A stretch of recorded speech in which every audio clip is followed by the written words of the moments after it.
Ladies and gentlemen, welcome to SABAH International Convention Center, the largest waterfront purpose-built convention, exhibition and entertainment facility in East Malaysia. This building has 5 levels consisting of 3 convention halls, 3 exhibition halls, 7 rooms for VVIPs, 19 function rooms and a performance arts hall.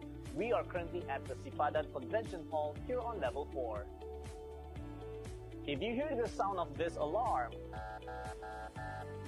remain calm, follow the instructions of our floor marshal and exit in an orderly manner to the nearest emergency staircase.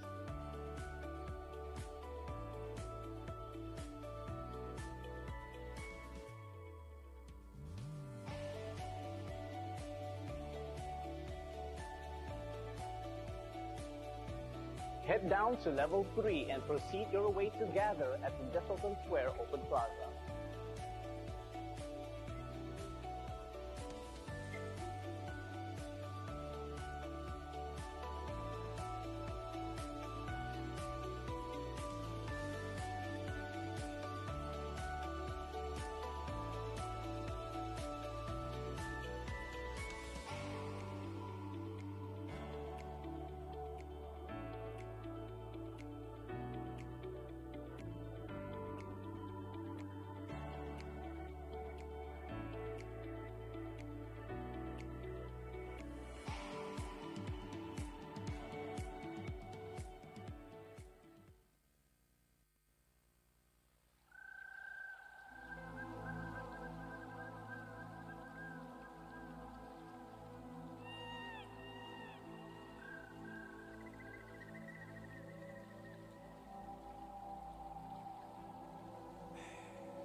Ya, baik. Bismillahirrahmanirrahim. Assalamualaikum warahmatullahi wabarakatuh. Salam sejahtera dan selamat pagi tuan-tuan dan puan-puan, ketua-ketua jabatan, ahli-ahli panel dan para peserta forum yang akan terlibat dalam forum pihak berkepentingan Landskap, Hutan, Hujan, Damai pada hari ini.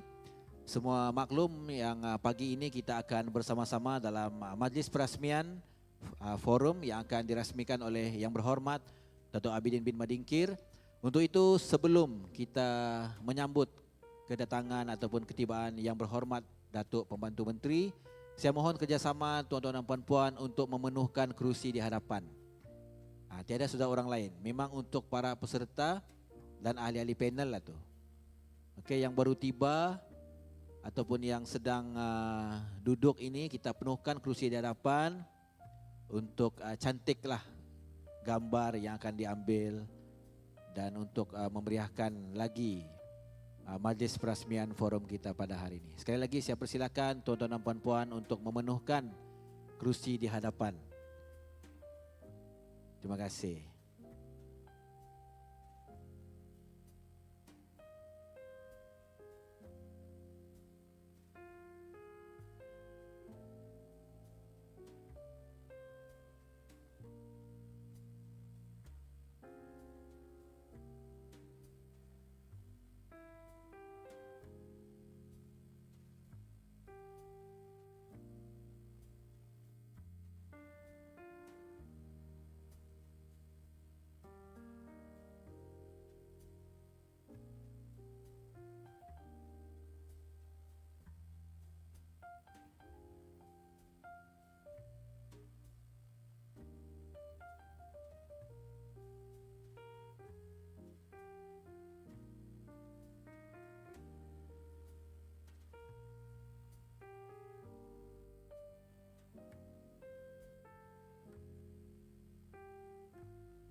Baiklah hadirin sekalian, saya difahamkan tetamu kehormat kita telah pun sampai di aras 3 SICC ini. Jadi saya mohon apabila saya umumkan ketibaan yang berhormat Datuk Abidin bin Badingkir, saya mohon tuan-tuan dan puan-puan untuk berdiri dan berikan tepukan selamat datang kepada tetamu kehormat kita. Terima kasih.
mengumumkan ketibaan yang berhormat Datuk Abidin bin Madingkir, Pembantu Menteri kepada Ketua Menteri Sabah.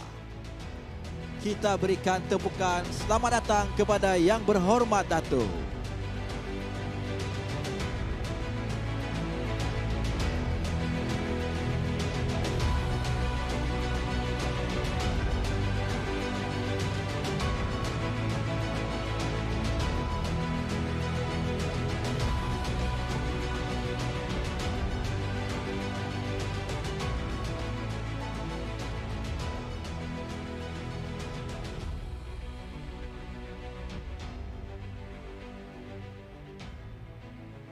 Hadirin dimohon untuk terus berdiri bagi menyanyikan lagu kebangsaan negaraku dan Sabah tanah airku.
Terima kasih hadirin, dipersilakan duduk.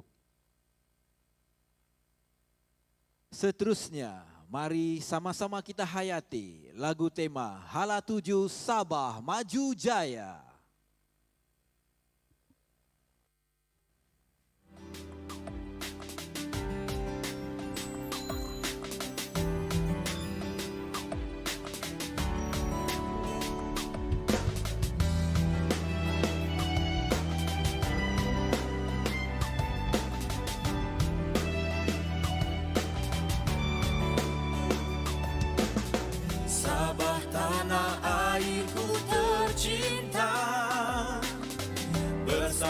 Padu serta merdeka, negeriku yang aman harmoni, transformasi dikecapi dinikmati, satu aspirasi, satu destinasi, visi dan misi milik kita semua. Sabah maju jaya dalam Malaysia, dikenali di seluruh dunia.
Bersama kita jayakan hala tuju negeri yang kita sayangi ini. Assalamualaikum warahmatullahi wabarakatuh. Salam sejahtera, salam Malaysia Madani dan salam Sabah Maju Jaya. Yang berhormat Datuk Abidin bin Madingkir, Pembantu Menteri kepada Ketua Menteri Sabah. Yang berhormat Datuk Seri Haji Gulam Haidar bin Khan Bahadar, Pengarah Yayasan Sabah. Yang berbahagia Datuk Dr. Jamili Nais, Setiausaha Tetap Kementerian Kerajaan Tempatan dan Perumahan. Encik Indra Purwandita Heri Sunjoto, Penolong Kanan Ketua Konservator Hutan. Dr. Haji Rahimat Shah Ahmad, Ketua Pegawai Eksekutif Sabah Environmental Trust. Ketua-ketua Jabatan Negeri, Persekutuan dan Kumpulan Yayasan Sabah, tuan-tuan dan puan-puan yang saya hormati sekalian. Selamat datang ke Majlis Perasmian Forum Pihak Berkepentingan Landskap Hutan Hujan Damai. Yang berhormat Datuk dan hadirin sekalian, bagi memberkati majlis ini dijemput Encik Zinwin Manjani untuk memimpin bacaan doa. Dipersilakan.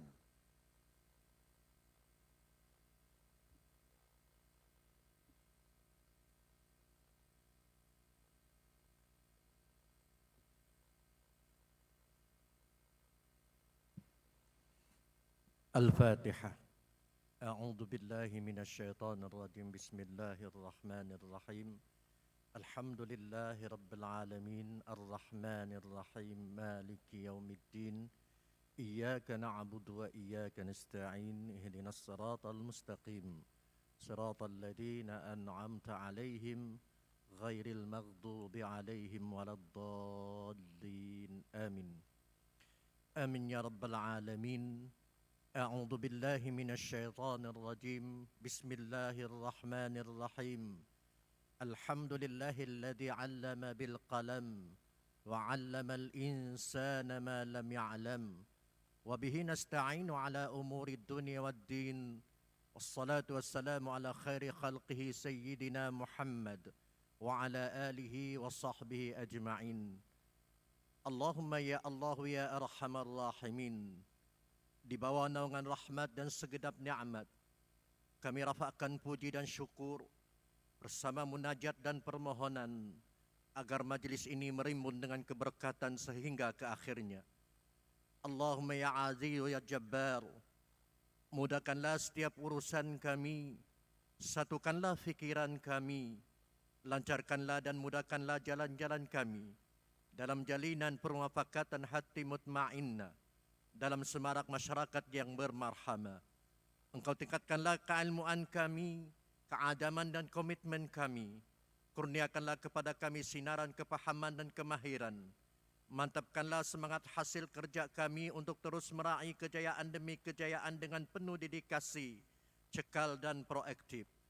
Jadikanlah forum ini sebagai pembangkit kepada pertumbuhan ekonomi di negeri ini khasnya dan di seluruh negara amnya. Allahumma ya hayyu ya qayyum, siraman barakah dan muwafaqah, inayah dan hikmah kepada pemimpin-pemimpin kami dan semua yang berkorban dalam menjayakan forum ini. Semoga forum yang akan berlangsung ini sentiasa mendapat naungan kesejahteraan dan keselamatan darimu ya Allah. Amin ya rabbal alamin. Allahumma jal jama'ana haja jam'an mahruma وتفرقنا من بعده تفرقا معصوما. ربنا آتنا في الدنيا حسنة وفي الآخرة حسنة وقنا عذاب النار. وصلى الله على سيدنا محمد وعلى آله وصحبه وبارك وسلم والحمد لله رب العالمين. تقبل الله ومنكم. Terima kasih Encik Zinwin atas pimpinan bacaan doa sebentar tadi. Seterusnya, mari kita berikan perhatian kepada tayangan multimedia Landskap Hutan Hujan Damai. Kita saksikan.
Hadirin sekalian, Hutan, Hujan, Damai, khazanah bumi Sabah yang tercinta. Terima kasih atas perhatian kepada tayangan multimedia sebentar tadi. Hadirin yang saya hormati sekalian, seterusnya dijemput yang berhormat Datuk Abidin bin Madingkir, Pembantu Menteri kepada Ketua Menteri Sabah untuk menyampaikan ucapan. Dipersilakan.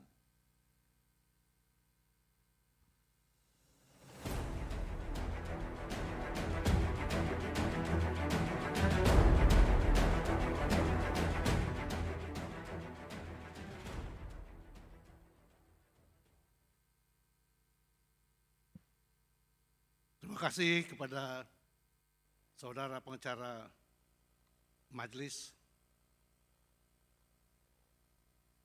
yang berhormat Datuk Seri Haji Gulam Haidar bin Khan Bahadar, Pengarah Yayasan Sabah, yang berbahagia Datuk Dr. Jamil Inais, Setiausaha Tetap Kementerian Ketempatan dan Perumahan, Inci Indra Purwandita Heri Senjoto, Penolong Kanan Ketua Konservator Hutan,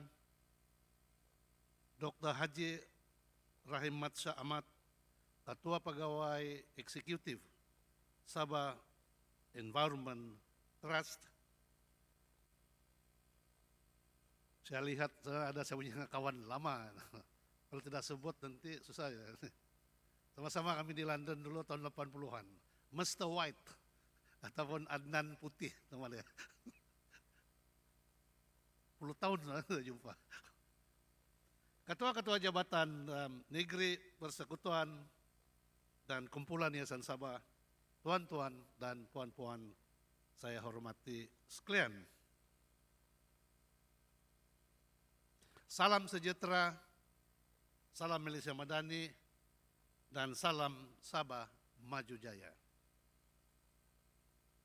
Terlebih dahulu saya mengucapkan terima kasih kepada kumpulan Yayasan Sabah selaku penganjur forum ini atas jemputan untuk saya hadir serta merasmikan forum pihak berkepentingan Landskap Hutan Hijau Damai ataupun dengan ringkasnya DRL pada pagi ini.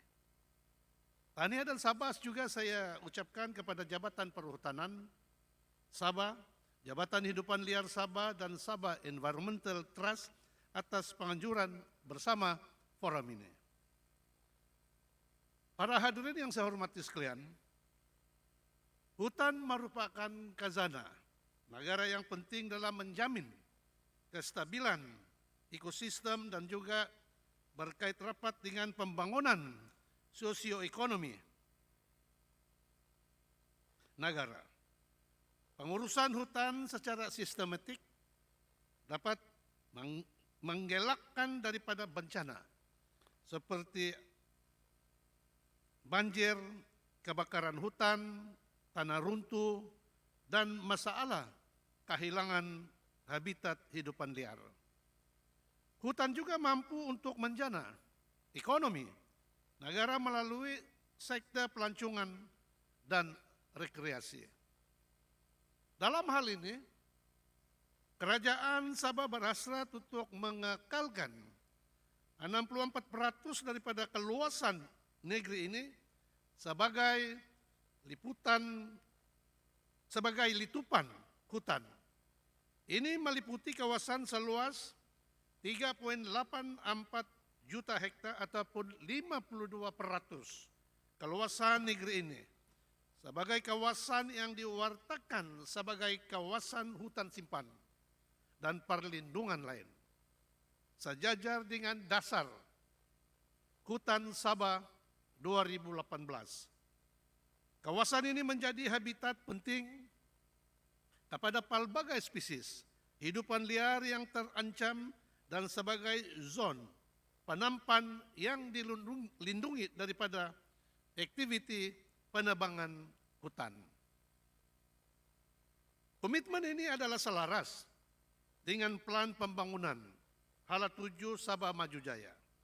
Kerajaan negeri Sabah untuk memperluaskan lagi kawasan lindungan penuh ataupun totally protected area kepada 30% daripada kawasan daratan negeri Sabah menjelang 2025. Setakat ini sekurang-kurangnya 1,9 juta hektar ataupun 26% kawasan lindungan penuh telah pun diwartakan.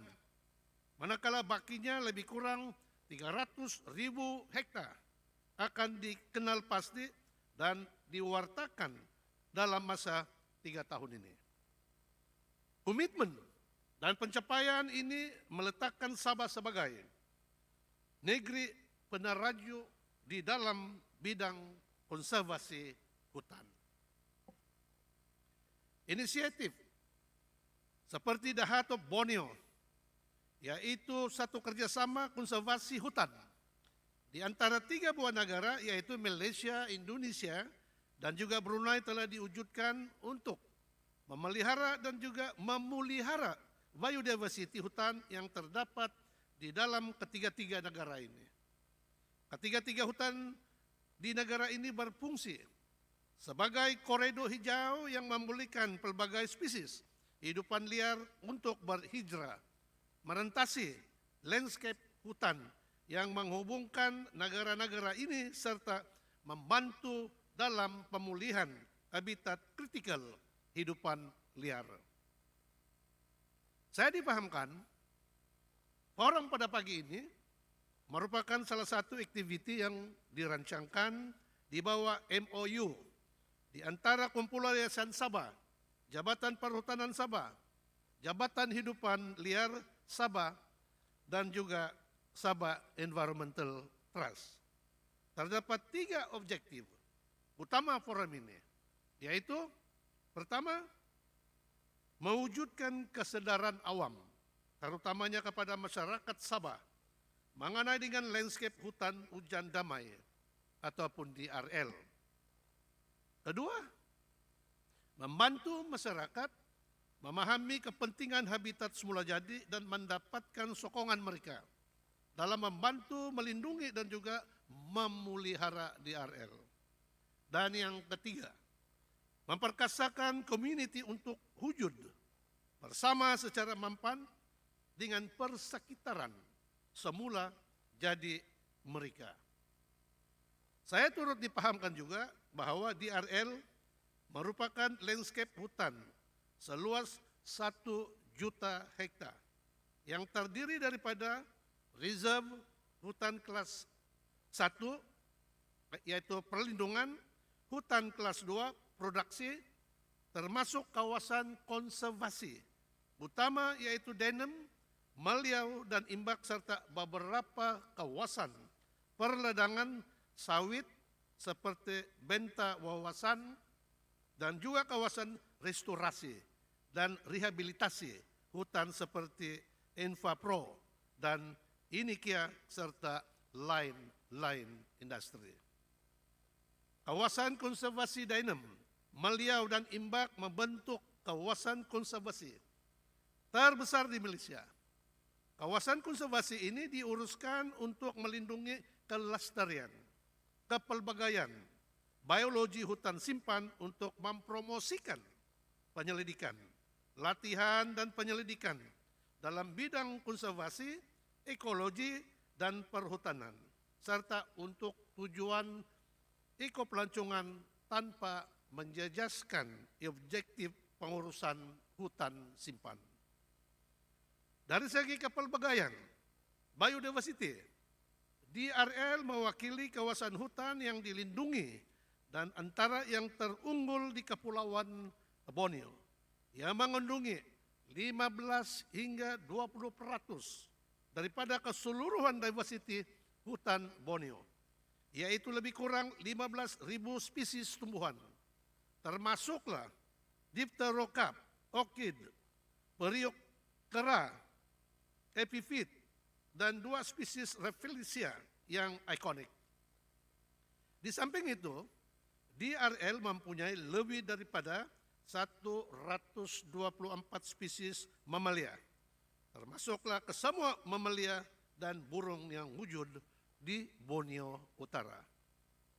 Hutan ini juga menjadi kawasan perlindungan terakhir bagi orang utan Borneo, gajah pygmy, serta mamalia terancam lain seperti beruang matahari, harimau dahan, tembadau, serta lebih daripada 350 spesies burung, termasuklah 8 spesies burung enggang serta hidupan liar lain yang endemik di Sabah.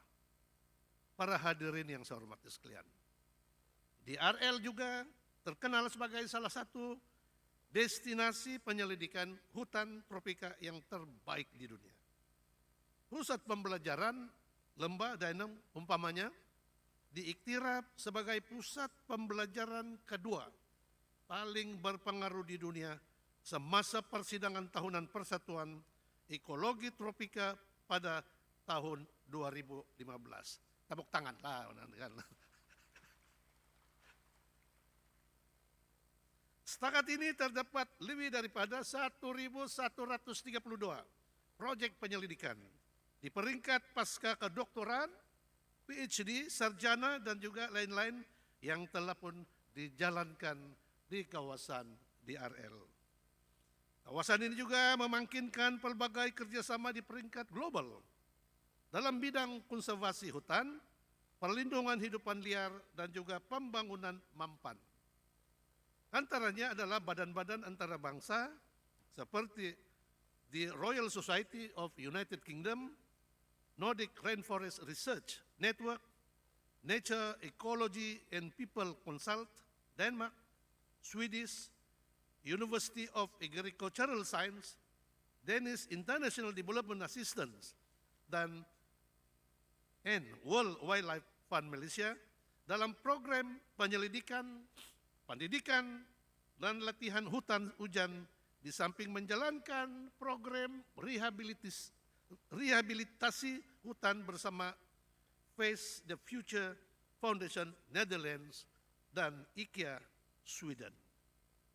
Di dalam negara pula, kerjasama telah dilaksanakan dengan Institut Penyelidikan Perhutanan Malaysia, Pusat Penyelidikan Perhutanan Sepilok, Academy Science Malaysia, University Malaysia Sabah Petronas, Shell Malaysia, Riley Malaysia, dan juga organisasi yang lain. Kawasan ini juga mempunyai tarikan ekopeluncuran yang tinggi. Terdapat kemudahan penginapan yang disediakan buat pengunjung untuk menikmati keindahan fauna dan flora. Aktiviti seperti merantas hutan, perkemahan, melihat air terjun, memerhati burung dan hidupan liar, serta pokok-pokok besar menjadi tarikan utama di tempat ini.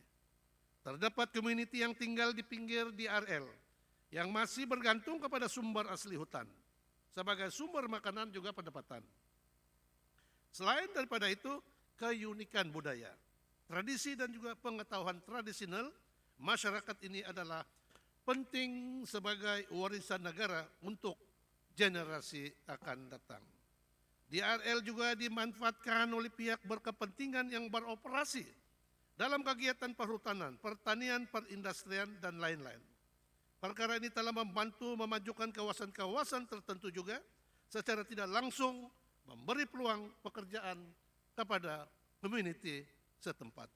Sehubungan itu, untuk memastikan landscape hutan ini terpelihara, Kerajaan Negeri Sabah yang diwakili oleh Jabatan Perhutanan Sabah dan Jabatan Hidupan Liar Sabah telah menandatangani MOU bersama dengan kumpulan Yayasan Sabah dan Sabah Environmental Trust untuk mewujudkan kerjasama inisiatif rondaan ataupun penguatkuasaan dan pemantauan di DRL. Dan saya dipahamkan sejak tahun 2017 hinggalah tahun 2023 sebanyak 644 rondaan telah dibuat meliputi kawasan sejumlah 252.299 km persegi dan terdapat 61 tangkapan yang telah berjaya dibuat di seluruh kawasan Damai untuk membenteraskan jenayah hutan seperti pemburuan dan juga pembalakan haram. Hadirin yang dihormati sekalian, forum ini adalah penting bagi kita untuk mewujudkan kesadaran terutama tentang kepentingan untuk melindungi khazanah hutan Sabah dan menyokong inisiatif damai agar kelestarian sumber alam serta hidupan liar kita terus dipelihara. Saya pasti forum ini sedikit sebanyak dapat membincangkan kepentingan DRL bukan saja untuk menjaga kelestarian flora dan fauna Sabah, tetapi juga kepentingan kesemua pihak berkepentingan DRL, termasuklah agensi dan komuniti yang tinggal di dalam dan juga sekitar DRL ini. Melalui forum ini diharapkan agar strategi pengurusan DRL dapat dibentuk agar kelestarian sumber alam Sabah terus terpelihara. Sokongan dan kerjasama ke semua pihak berkepentingan adalah amat penting untuk mencapai matlamat ini. Oleh itu, diharapkan agar kawasan DRL ini dapat dijaga bersama semua pihak berkepentingan, bukan sahaja untuk manfaat masyarakat tempatan, tetapi seluruh rakyat Sabah dan dunia. Hadirin yang saya hormati sekalian, sebelum saya mengakhiri ucapan ini, sekali lagi saya rakamkan penghargaan kepada kesemua pihak yang terlibat di dalam forum ini. Terima kasih kerana senantiasa mendukung usaha kerajaan negeri dalam merealisasikan misi memperkasakan lagi pengurusan hutan negeri Sabah. Semoga usaha ini diteruskan dan berkekalan untuk manfaat generasi kini dan akan datang. Dan dengan ini, saya dengan segala sukacitanya merasmikan forum pihak berkepentingan Landskap, Hutan, Hujan, Damai. Sekian dan terima kasih. Terima kasih. Mohon yang berhormat Datuk kekal di pentas untuk acara seterusnya. Hadirin yang dihormati sekalian, seterusnya dijemput yang berhormat Datuk Seri Haji Gulam Haidar Khan Bahadar, Pengarah Yayasan Sabah, tampil ke pentas menyampaikan cenderamata kepada yang berhormat Datuk Abidin Madingkir. Dipersilakan. Cenderamata ini merupakan gambar burung Asian Paradise Flycatcher melambangkan kedamaian hutan hujan damai. Gambar diambil oleh Encik Clement Lee, pengasas Borneo Divers. Kita berikan tepukan.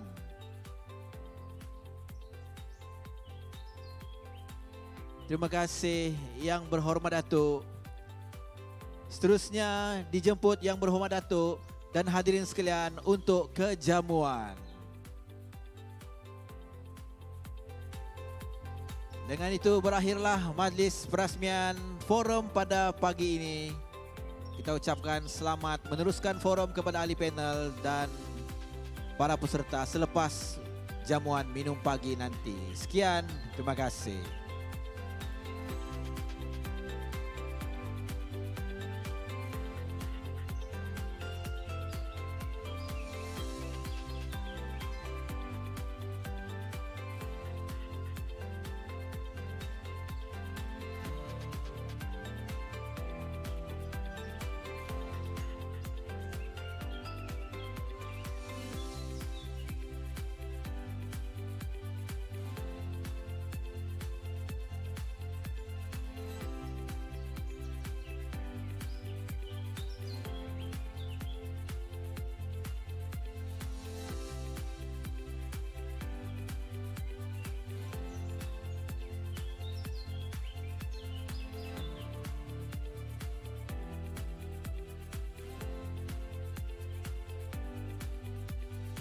Ya, majlis mempersilakan ahli-ahli panel dan juga para peserta untuk menghadiri jamuan minum pagi dan boleh masuk semula ke Dewan SIPADAN ini pada pukul 10.30 pagi. Terima kasih.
Lahad Datu, and Kalabakan. This remarkable expanse unfolds across nearly 1 million hectares, embracing around 130,000 hectares of untouched, pristine forest, where the natural beauty remains unspoiled.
A very good morning, ladies and gentlemen.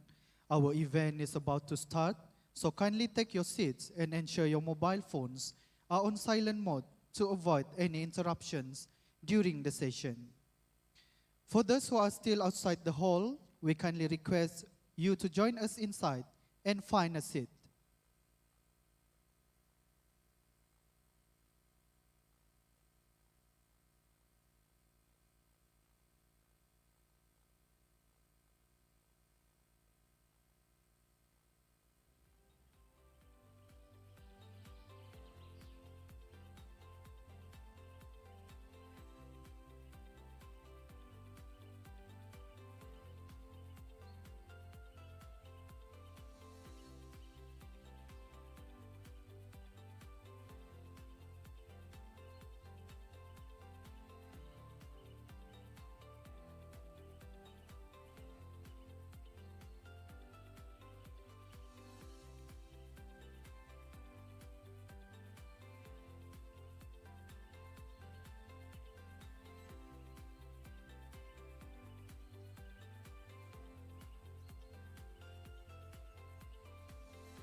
Gentlemen, our event is about to start, so kindly take your seats and ensure your mobile phones are on silent mode to avoid any interruptions during the session. For those who are still outside the hall, we kindly request you to join us inside and find a seat. Thank you.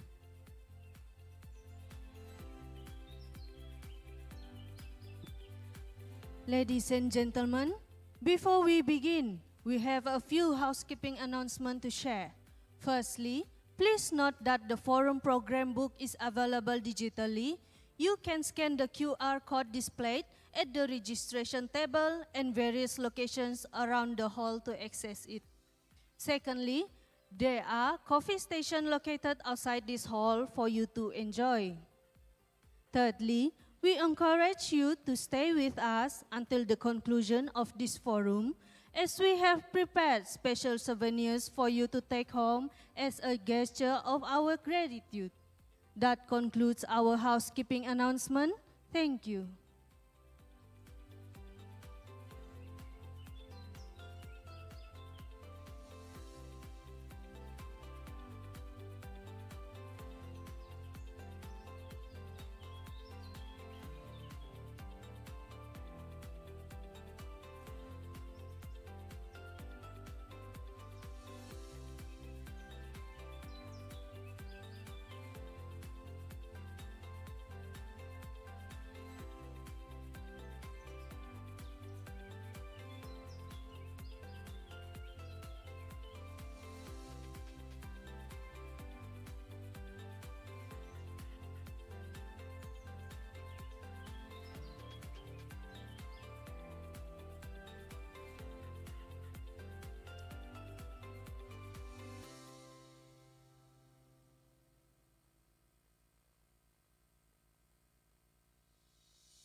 to 5 fascinating presentations by distinguished speaker from Sabah Forestry Department, SFD, Sabah Environmental Trust, SET, Southeast Asia Rainforest Research Partnership, SERP, Forestry Specialist, Prime Forestry Consultant and Permanent Secretary of Ministry of Local Government and Housing.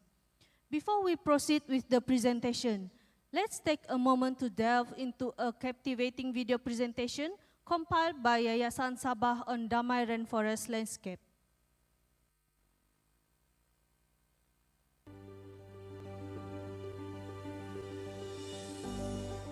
Damai Rainforest Landscape, often referred to as DRL for short, is a combination of 3 distinct forest reserves within the landscape, which are Danum Valley, Malay Basin, and Embark Canyon, is nestled in the heart of Sabah and spanning across multiple districts, including Tongod, Lahad Datu, and Kalabakan.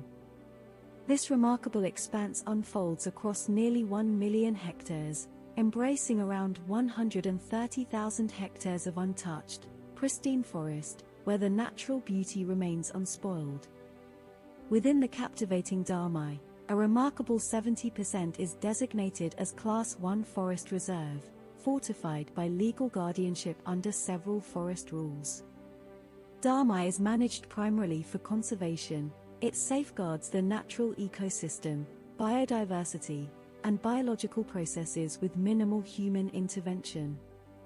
As a sanctuary for endangered species and a hub for research, training, education, and nature tourism, Damai exemplifies the Malaysian government's commitment to preserving this ecologically significant area for future generations.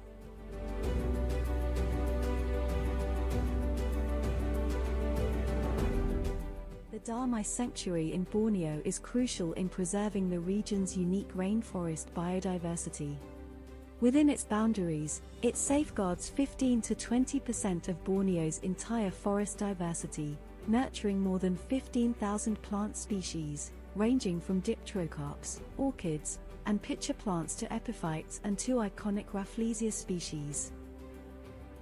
Furthermore, the Damai rainforest is a haven for over 124 mammal species, encompassing all the mammals and birds native to northern Borneo.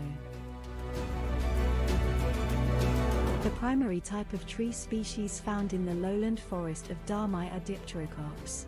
These trees are not only present in Borneo but also throughout Southeast Asia. In Damai, dipterocarps reach their zenith both in terms of dominance, comprising over 80% of canopy trees, and diversity. A seasonal mass flowering and high fruit predation rates are important aspects of dipterocarp forest ecology that make such forest vulnerable to degradation when fragmentation and disturbed by logging and land clearing. SABAH has records for 183 dipterocarps in species in 9 genera. In this context, Damai represents some of the most pristine, best protected mixed dipterocarp forest remaining in the island of Borneo. Inside this vast landscape, Damai boasts various waterfalls that offer tourism and aesthetic value, such as Embark Waterfall, Giluk Waterfall,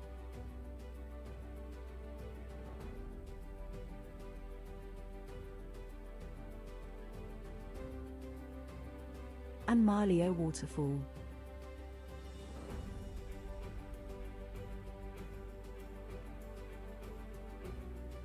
Ultimately, it is this diversity of life that so characterizes the forests of Danum Valley, Malio Basin, and Embark Canyon, combined with its intactness and relative isolation, which provides the necessarily stark contrast to the rampant conversion and irrevocable transformation of Borneo's wilderness.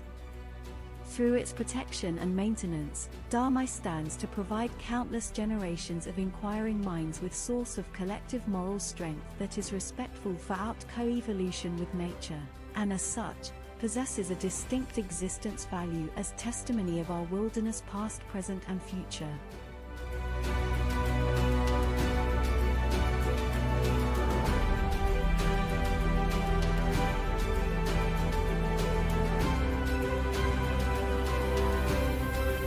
Northern Borneo is home to Damai, a natural habitat for over 124 mammal species and over 350 bird species. In addition, Damai records also indicate that the area is home to 26 orders of arthropods, including 156 moth species and 71 butterfly species. Damai is one of the few remaining natural refuges for endangered species such as Bornean pygmy elephants, banteng, orangutan, rhinoceros hornbill and more.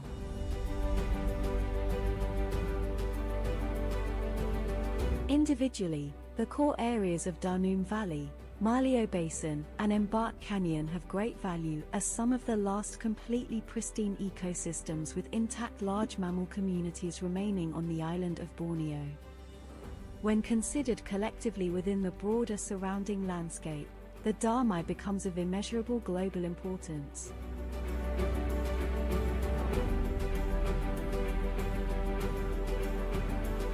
Research within Damai is not just an option, it's a necessity. The purpose of this research is to uncover what we know, explore what remains unknown, and identify areas with potential for further development. In doing so, scientists can forge new theories, ideas, and products that have a profound impact on our society and daily lives. Furthermore, research extends its benefits to local communities, offering them opportunities for growth and a better understanding of potential future developments. Damai continues to benefit from an ensemble of research initiatives that collectively represent a tremendous corpus of data accumulated over the course of more than 30 years since the Danum Valley Conservation Area was established. In this time, several scientific expedition and thematic studies have been conducted to compile biodiversity inventories for the Danum, Malio, and Embark, with records maintained at local and international institutions. Results, complemented with multi-stakeholder consultations, inform the process of formulating conservation area management plans that outline tactical protection regimes, management interventions, and environmental monitoring activities that speak to the specific goals of conserving ecosystems, floral and faunal populations. Damai has gained global recognition as one of the most coveted destinations for tropical rainforest research. Its reputation was solidified in 2015 during the annual meeting of the Association for Tropical Ecology. Up to this point, more than 1,132 research projects, spanning various levels from postdoctoral to masters, have been conducted in this remarkable area. To assess the effectiveness of conservation efforts over the years, scientific expeditions and wildlife surveys have been conducted multiple times across the 7 conservation areas within the Damai landscape. The data collected from these activities served as the foundational information for formulating strategic management plans and offering crucial insights into the presence of critical wildlife refuges and the existence of wildlife corridors in all the conservation areas.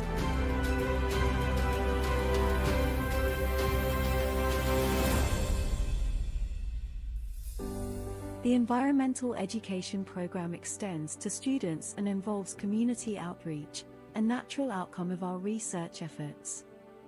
Our team collaborates closely with local communities to amplify awareness regarding conservation's significance and the detrimental effects of encroachment. This includes partnering with local schools to instill in children the importance of safeguarding wildlife and the environment. Communities residing on the periphery of the Damai continue to depend on forest resources for sustenance and income. Furthermore, the distinct traditional culture and knowledge held by these communities hold intrinsic value as a national heritage, to be passed down to future generations. Damai serves as a resource for various stakeholders involved in forestry, agriculture, industry, and related activities.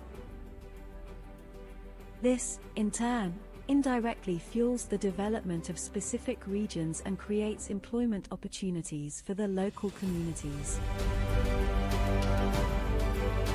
SABAH has the potential to bring millions of visitors in the coming decades through ecotourism, which provides a powerful financial model for long-term protection and sustainability. This prospect is unique, as only a limited number of rainforest wildlife regions offer such potential. SABAH, having already welcomed millions of visitors to their various parks, marine areas, and wildlife sanctuaries, is well positioned to harness this opportunity. Damai holds profound importance as it spearheads initiatives aimed at safeguarding the rich biodiversity of both flora and fauna. The establishment of the Damai Patrolling Initiative, which bolsters enforcement and monitoring activities, stands as a powerful example of how successful conservation efforts can materialize when diverse stakeholders unite to pursue a shared objective. Indeed, the time has come for Damai to join the prestigious rank as a World Heritage Site.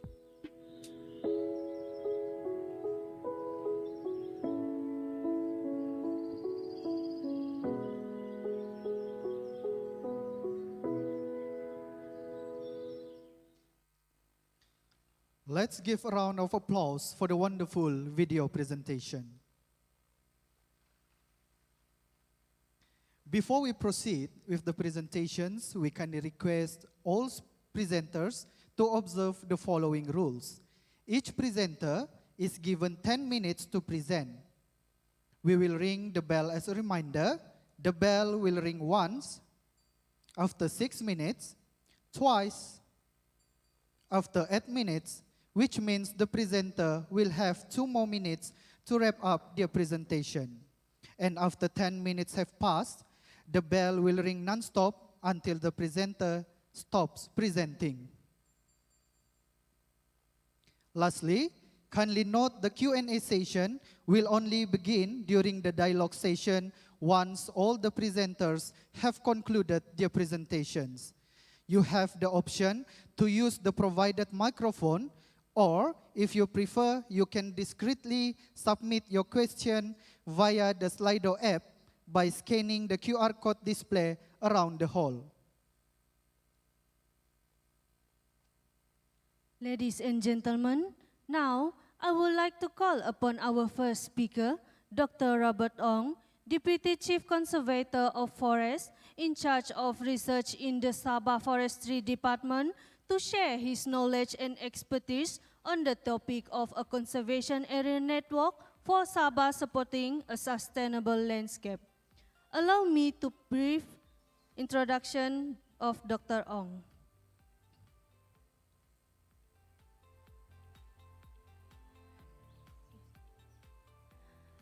Dr. Robert Ong is a Sabahan. He obtained a Master of Science in Forest Biology in Virginia Tech and PhD in Forestry in University of Aberdeen, Scotland.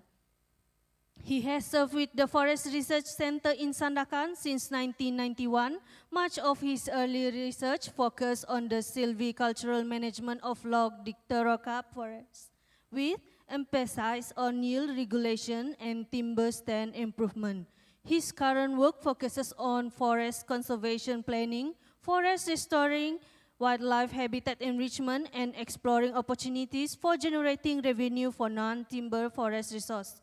He was the member of the technical committee to prepare dossier for Danum, Maliau, and Imbak to be nominated as the World Heritage Sites in 2013 until 2013.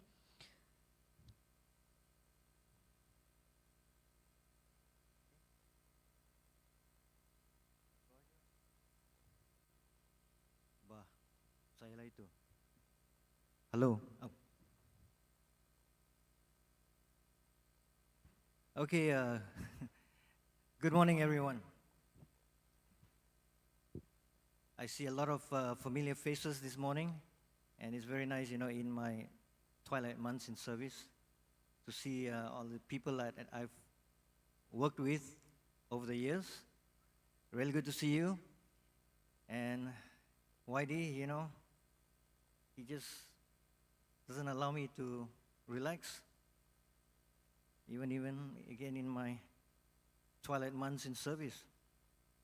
Okay, so I put together a quick and dirty presentation, so bear with me while you muddle through. I changed the title of my talk last night, so without informing the Secretariat, sorry about that, but it's about a conservation area network for Sabah and how it supports a sustainable landscape.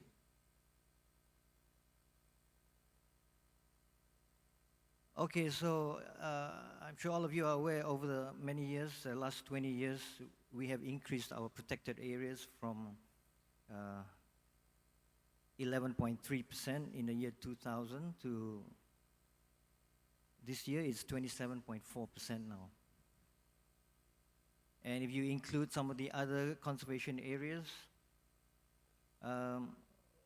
we're about 28.7% protected areas in Sabah. Okay, so that's the legislated protected areas. It's about 2/1,000,000. So we've now at 27.4. And you include other conservation areas, it's 28.7%. And then if one includes mangroves, although by function we allow extractions in mangroves, but in reality we actually do not issue permits for extraction. So effectively it is a protected area or conservation area. So that puts it at about 32% of Sabah that's under some form of protection. So the question is that sufficient? Is that sufficient to protect our biodiversity? So over the last few years, we've been working on identifying all the important areas for conservation in Sabah. Okay.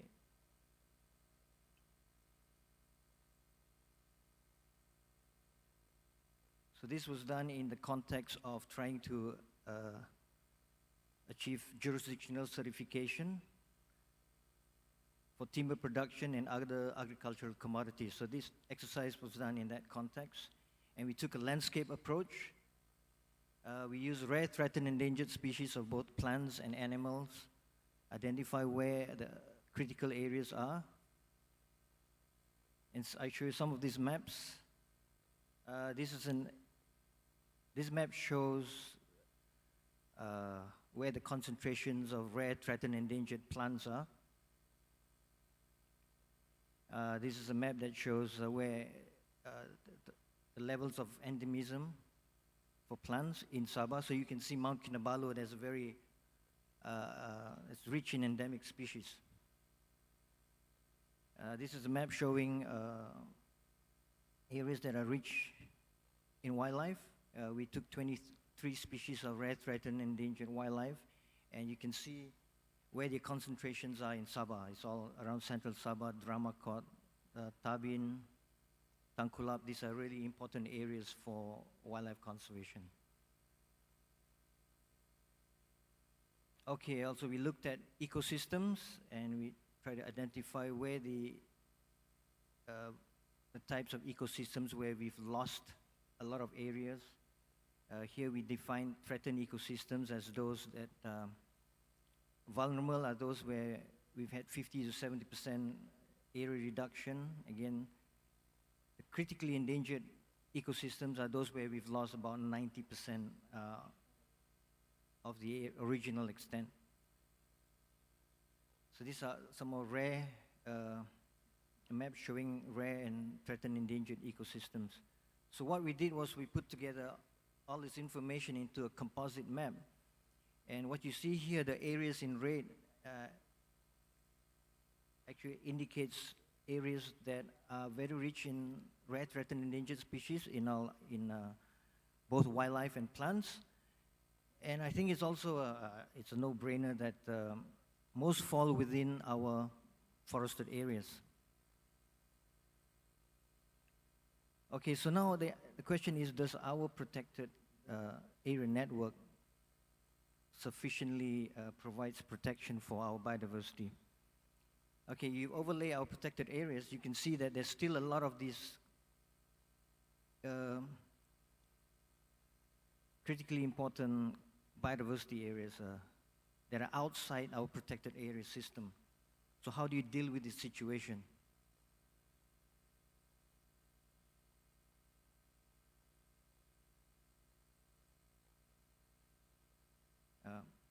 Okay, so I'd like to introduce the idea of large natural landscapes. So here's where we put some emphasis on Damai. We define large natural landscapes are those contiguous areas, at least 50,000 hectares in size. And it's a combination of conservation of total protection and natural forest management. I believe there's a lot of studies done where showing that even areas managed naturally for production support a lot of biodiversity. So large natural landscapes are a combination of both protected areas and naturally managed areas for production. So here we introduce this idea of large natural landscapes, and we identified 9 landscapes in Sabah that's important for conservation. The idea is we don't want to end up like in the Kinabalu where you have a fragmented conservation landscape, because effective conservation really occurs over large landscapes where you have wildlife with very wide home range. So you can see here is Damai. Okay, can't see my cursor there, but the Damai landscape is about 800,000 hectares. Again, you can see the boundaries of the landscape that I'm introducing here is different from what YD was showing, or the previous slides. It showed a bigger landscape because this landscape, large landscapes, focuses mainly, is for the purpose of conservation. Okay, so we are focusing largely on conservation. So our landscape is a little bit different from what was presented in the, you can see in the early slides. Okay, so the large landscapes now, I gave it one color in blue, and then the other protected areas are all in green. Right. Now remember this map, these are all the areas that are really critical for biodiversity conservation. Now we overlay the large landscapes and all the protected areas. You can see that we essentially we cover most of our important areas for conservation. Okay, so that's okay. I'm just highlighting the Damai landscape, and you can see it's a combination of protected areas and naturally managed forests, production forests. It's like 65% class 1, and then the rest are NFM areas. Okay, then you can hear giving focus to the Damai landscape.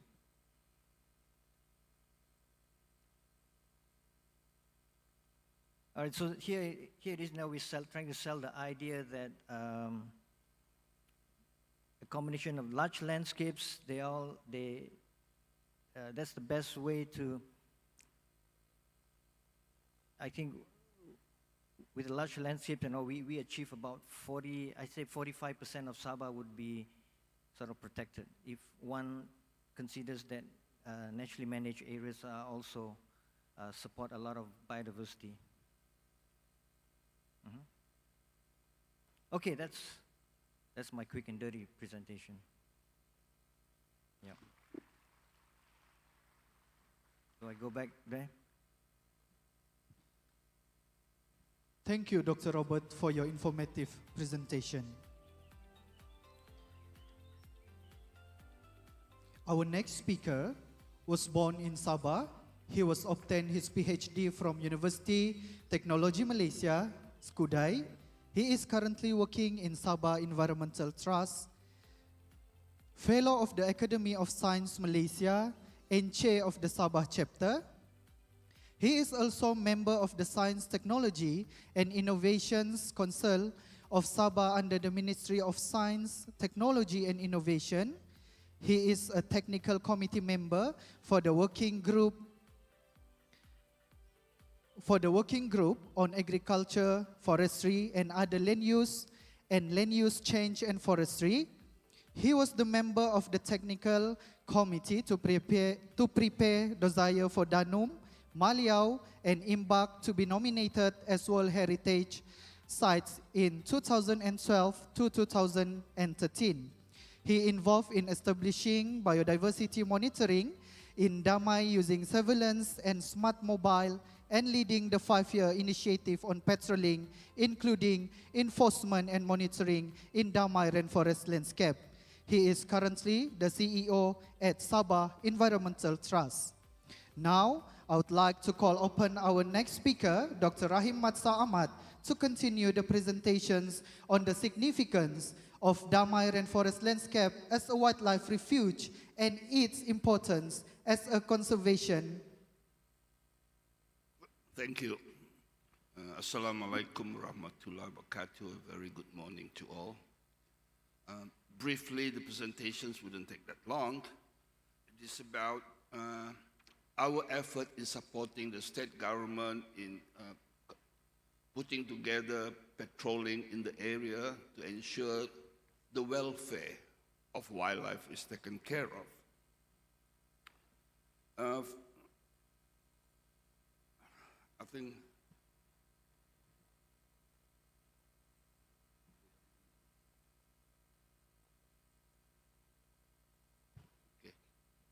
macam orang tua goyang-goyang, the computer pun goyang-goyang juga. So apology on that. Firstly, is that we started supporting the state in 2017 when we signed a 5-year agreement. We completed that. We spent about, I think, we were able to support about 3.1 million. This is the state government. Upon completions 2021, we proceed a second MOU that was signed much later. It was only last year we were able to sign the second MOU for 3 years. And hopefully, it will help with the state agency, the Forest Department, Wildlife Department, and the Yayasan SABAH to take care of what is inside there. We are not counting how many hairs the orangutan have or how many elephants. That was the work of the scientists on the ground to see things. Our job is to make sure that what is inside Damai landscape remain as it is, and hopefully their well-being too. Dr. Robert Ong shows the landscape based on the Forest Department. But this is a different landscape, the Damai Rainforest Landscape. That is an area under the management day-to-day by Yayasan SABAH. So you see, there are two different things. I hope it is very clear. These are areas that's what we call the concessions of Yayasan SABAH, in which about 800,000 of this area is in the Damai landscape that was briefed earlier by Dr. Robert Ong. Issues. Why we started this in 2017 to support the effort of the state government. We were complementing the efforts. Things like this were rampant on the ground. Hotspots, during the last 5 years alone, these were the number of hotspots that were identified in the area. Most of these areas were accessible by four-wheel drive, motorbike, or from people within, the workers who are working there.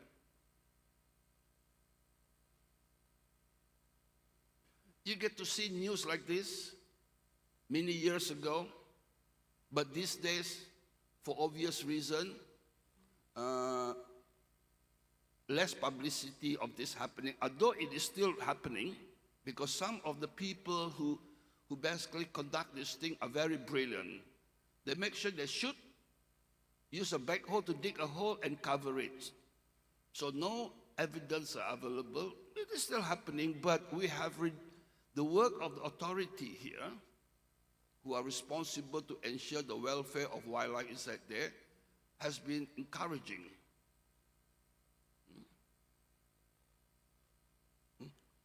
So, in 2017, we decided to support the patrolling work under the Damai team. And the purpose is basically just patrolling, monitoring, and surveillance. We did not talk about habitat management, but this is part and parcel of an essential work in the long term if you want to take care of wildlife in the area. I believe there are several other organizations that take care of wildlife works by research, habitat enrichment, or anything like that. I will not touch on that, sorry. We will only touch what we were supporting. We come up with global park defense, a system of surveillance where basically the use of technology.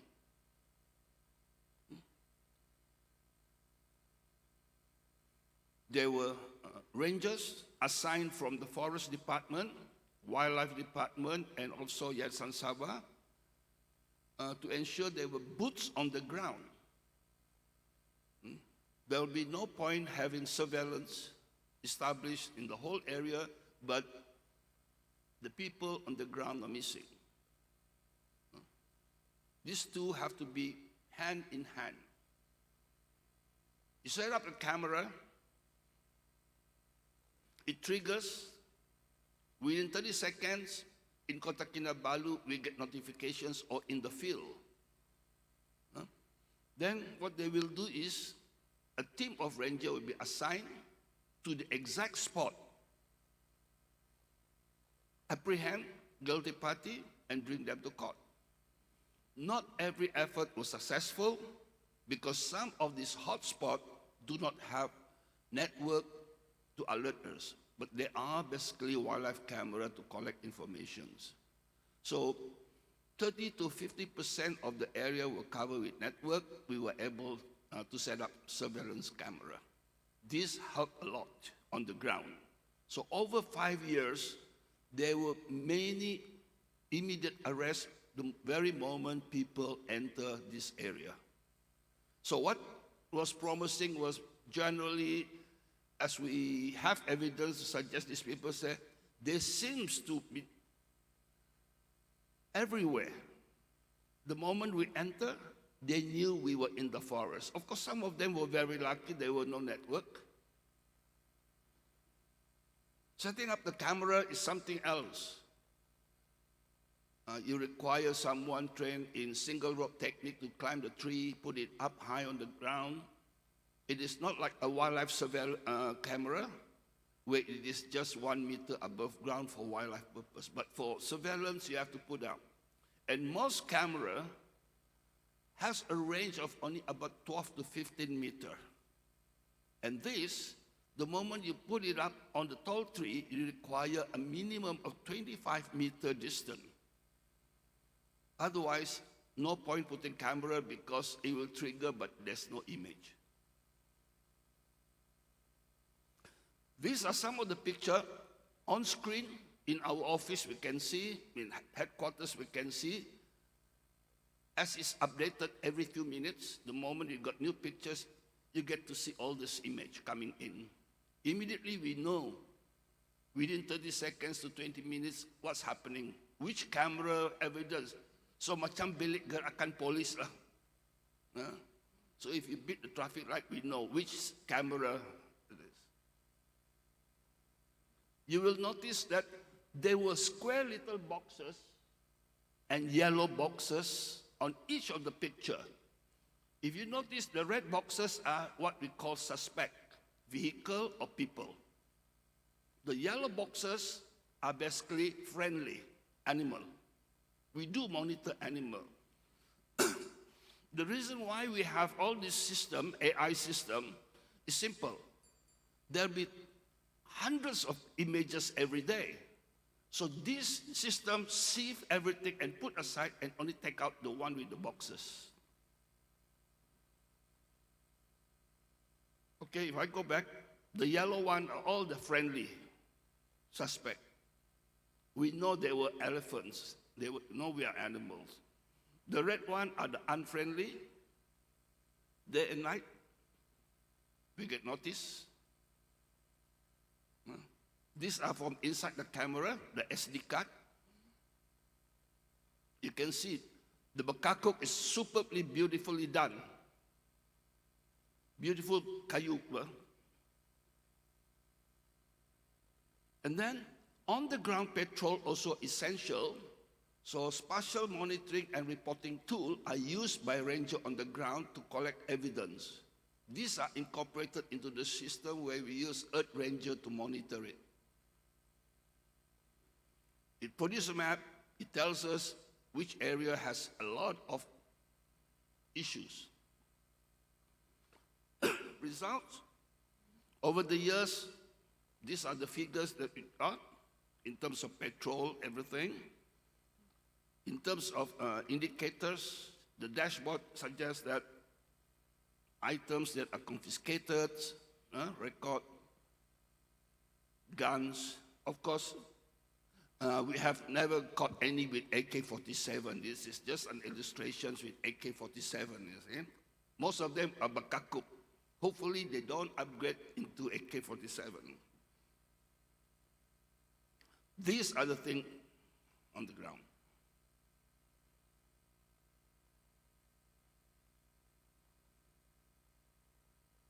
So somehow, here are some stories. We hardly magnify our story. Very unfortunately, you do not hear all the success story.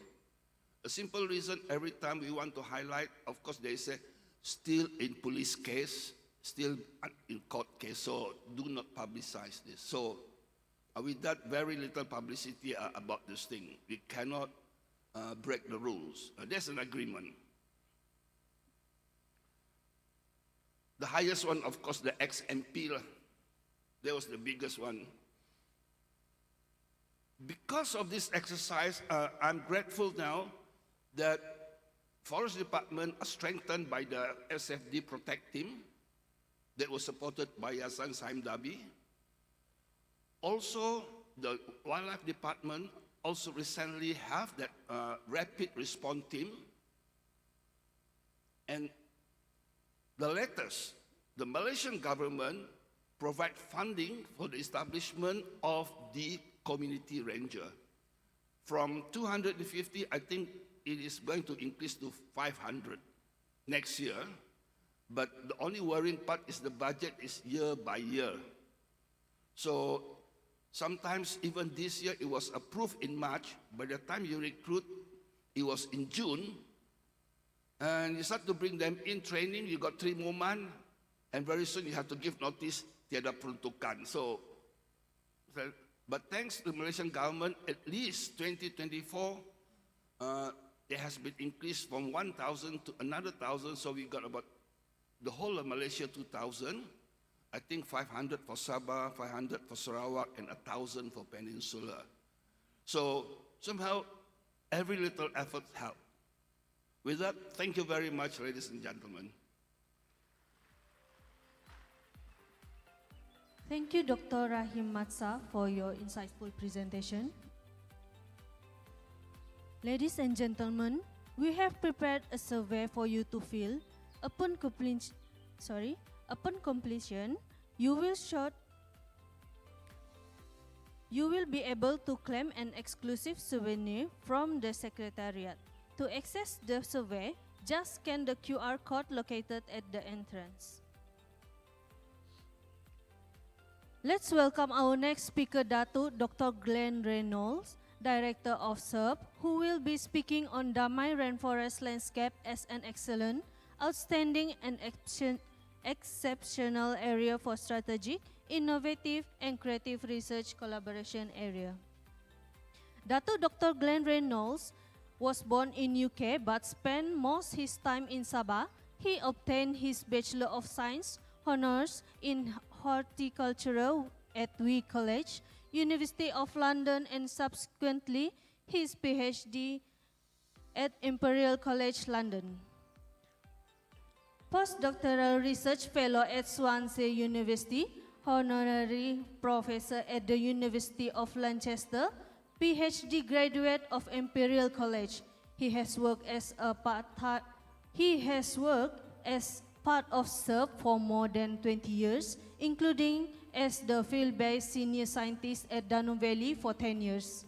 He has co-authored 80+ peer-reviewed journal articles, almost all of which related to research completed at Danum and in the wider Damai landscape. He was member of the technical committee to prepare dossier for Danum, Maliau, and Imbak to be nominated as World Heritage Sites in 2012 until 2013. He is currently the director of the Southeast Asian Rainforest Research Program. So welcome to the stage, Dr. Glenn Reynolds. Great, thanks very much. Morning, everyone. Whitey asked if I'd sort of say a few things that might stimulate some discussion, so I'm going to run through the background stuff pretty quickly. Obviously, from a research perspective, the jewel in the crown, if you like, of the Damai landscape is the Danum Valley Field Centre, which was very intelligently located from a research perspective within the wider landscape. So having access to a very large area of pristine forest as a control site for many scientific studies, but with really excellent access to the landscape that we've been discussing this morning, which includes areas that have been harvested for timber production.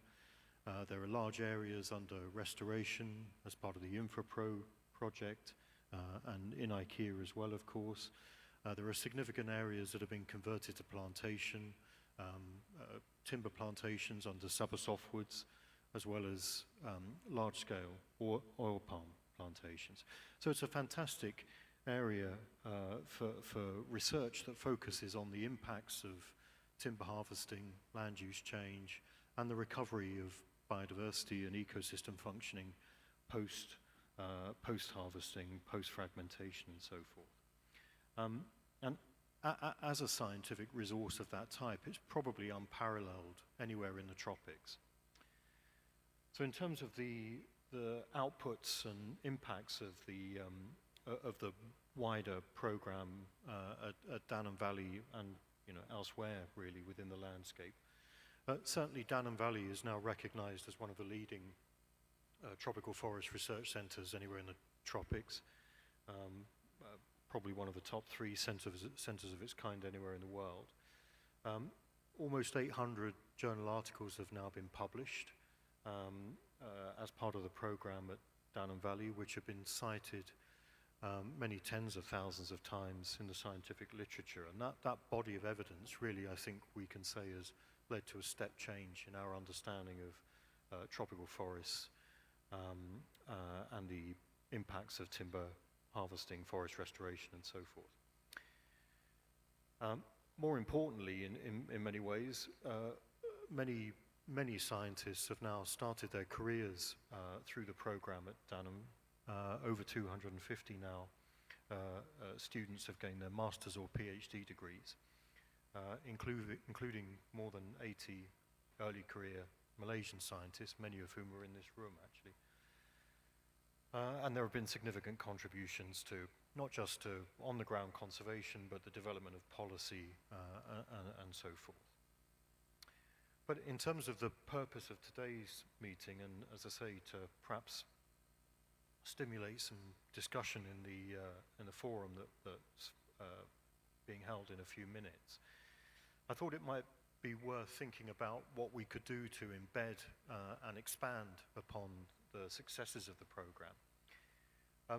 Firstly, access is crucial, so I would encourage us collectively to think about how road access can be maintained to as many different land uses within the Damai landscape as possible, recognizing that the most interesting areas for research are likely to be outside the big primary forest protected areas. SABAH collectively, Danum Valley specifically, have been very successful in attracting international science. And a large part of the reason for that success has been the simplicity of the application process, as supported by the Damai Valley and the other management committees within the SABAH Foundation area, but also the SABAH Biodiversity Council, which I think really sees itself, one of its major roles as facilitating research, as well as making sure that the rules are followed. But I would encourage the great and the good who are involved in managing this area to look at how that process, the applications that are required to do research in these areas can be further simplified, ideally through a single application covering the entirety of the Damai landscape. And I would also encourage the SABC to look at how multi-site studies within that landscape can be facilitated, so reducing the administrative burden. And this doesn't just apply to international scientists, but local scientists as well. Right now, a scientist who's looking to work at Danam, Maliau, and Imbak, and maybe intervening areas within the plantations embedded within this landscape, might have to look at securing support from 4, 5, 6 different resource managers, as well as making 3 applications to the Danam, Maliau, and Imbak management committees. So I would strongly suggest that that system is simplified. I would also require all scientists to make available their raw data sets with the obvious protections around intellectual property and a sort of a moratorium to allow publications to come out. But I think it really is important now, and again, I think this is something that SABAH should consider at a statewide level, is making sure that all raw data sets are deposited with, I mean, probably the SABC is the right conduit for data to be made available. But I think that's quite important. We as a program, as the CERT program, we are now requiring all of our scientists to deposit raw data with us. What was the next point? I think we should keep an open mind about establishing new, very large-scale field experiments. Our program has established a number of these over the years: the SAFE project, the SABAH Biodiversity Experiment, a 50-hectare plot at Danam. These have acted as really important platforms for scientific research that have, catalyzed a bunch of really important science. So I think looking for the next opportunities for really large-scale field experiments is something that we should collectively think about. And personally, I would prioritize that over building more and more infrastructure. Anyway, something to think about. I think it's critically important that the various authorities that are responsible for overseeing research continue to operate on an open doors basis, that we don't collectively try and cherry pick too much in the way of what might be considered the most important research priorities. I think there's a great strength to effectively leaving that to the open research market, if you like. So I would caution against prioritizing just applied research, for example. And then the final point I would make is the importance around implementing the highest standards of safeguarding, governance, and diversity. Not getting this right is a killer for research stations. Some of you might have read about the controversy last year at the Barro Colorado research station in Panama, where issues around safeguarding had not been taken seriously enough. So I would really urge, again, those that are responsible for overseeing research in this area to take these matters extremely seriously. So having proper complaints procedures in place, whistleblowing procedures, zero tolerance approaches to sexual harassment, these things are crucially important. And as part of a safeguarding framework, I would also think that it's important to make sure that we're mindful of diversity. With the greatest respect to my illustrious co-presenters during this session. It's not a great look having 5 middle-aged men presenting when we're probably looking at 80% of the scientists who will be working in this landscape as scientists being young women. So I think this is something that we need to be mindful of, and I would encourage in the sort of discussions that go around looking at a strategy, making sure that all ages and genders are represented. As I say, I mean, we try and do that as a program, and I think it's important that these sorts of approaches are kept in mind when we're discussing research strategies. I think that's pretty much it. I'd like to leave it. Thanks so much.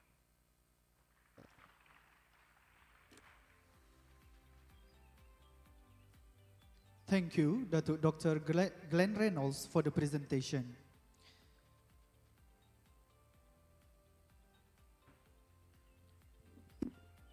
Before we proceed to the next speaker, I would like to give a brief introductions about the speaker. He was obtained his Bachelor of Science in Forestry, Forest Resource Management, University of New Brunswick, Canada, and subsequently doing his doctorate in Forest Economic, University of North Wales, United Kingdom.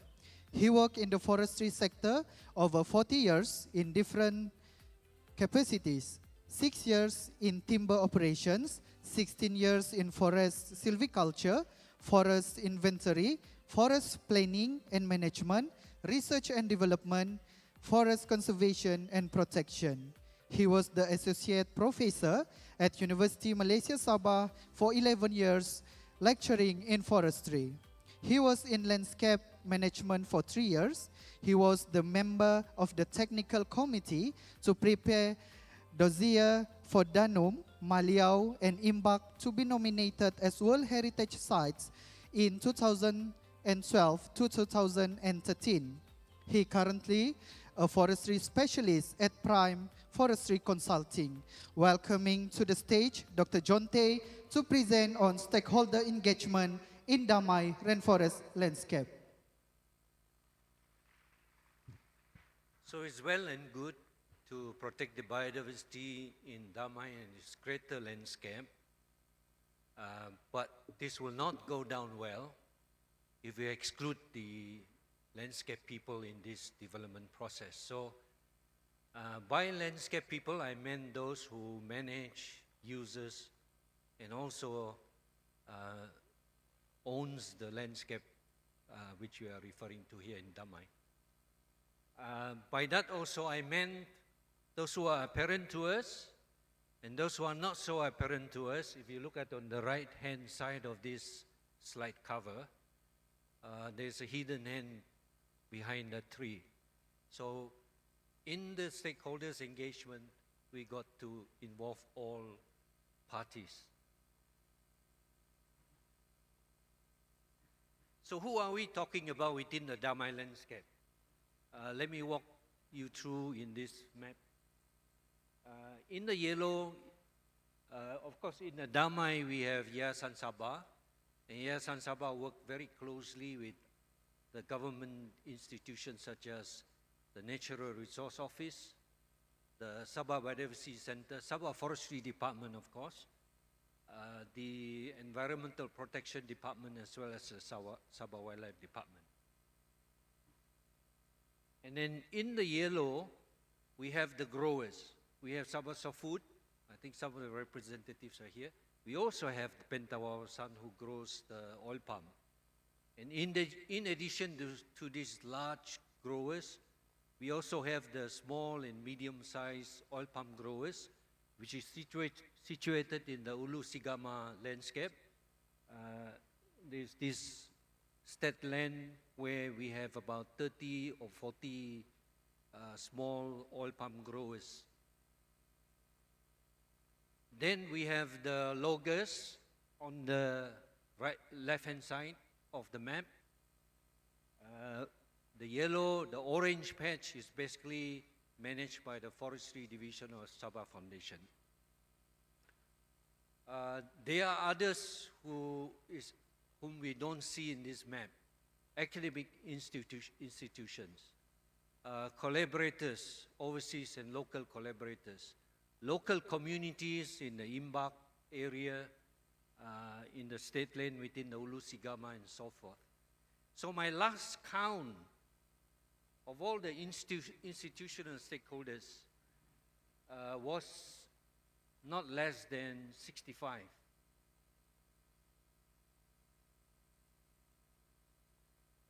So, of course, there will be many more. If we count the faces behind these institutions, it could run into thousands.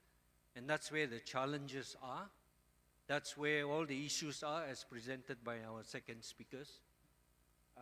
Of course, they play different roles. The government basically makes policy and follow through, I hope.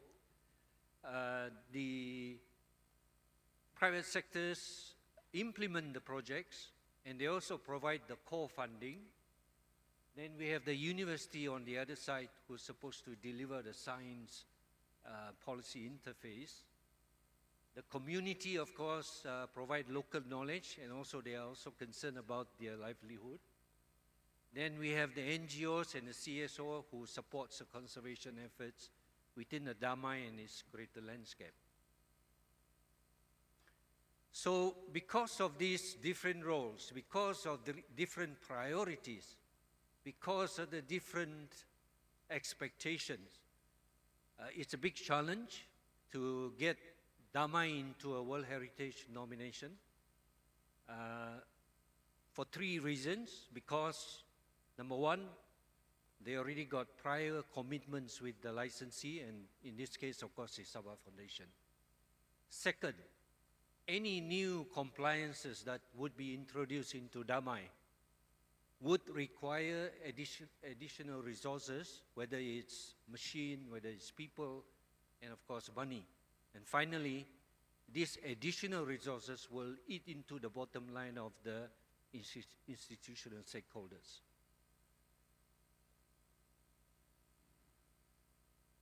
But then again, involving the stakeholders within Damai and getting Damai into this World Heritage listing is not a choice. It's required under the nomination guidelines.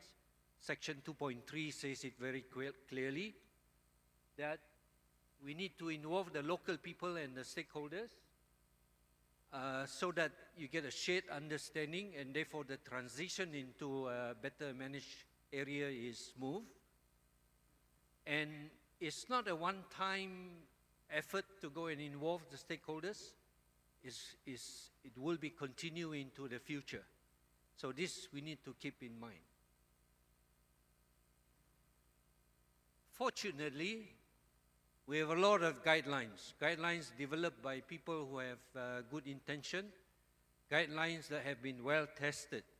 And the one that I like here is developed by Jeff Heard in 1996. It has 5 very specific outcomes. The first outcome, of course, is creating awareness among the stakeholders. But creating awareness is more than just announcing it. It's about reasoning with it. It's about getting endorsement into that reasons of change. Of course, you have to provide, the project implementers who have to provide avenues for these grousers or people or landscape people to seek the clarifications. And the change implementation team must be well prepared, because some of the grousers may be very unexpected and can be nasty if it is not well managed. With awareness comes then the desire to change. Fostering the desire to change is basically about understanding the resistance to change. Perhaps the stakeholders are worried about their livelihood, maybe job security, or maybe new skills that are required to implement that change. Then comes knowledge. Knowledge is basically an understanding from learning or doing. And it's a measurement of how good the skills are being transferred into the change process or the stakeholders engagement process. Knowledge is imparted through coaching, mentoring, workshops, focus group discussions, and it basically looks at two elements. One is training, the other one is education. And knowledge, without the ability to engage with the stakeholders, is basically NATO, no action, talk only. And inability, of course, then you can foster that by having trainings, having coachings, and so on. And finally, of course, then you would have to reinforce that commitment by the stakeholders. And that reinforcing is through recognition, through awards, or through sort of celebrations with the stakeholders if they comply with that change process. So it sounds easy, but it's doable.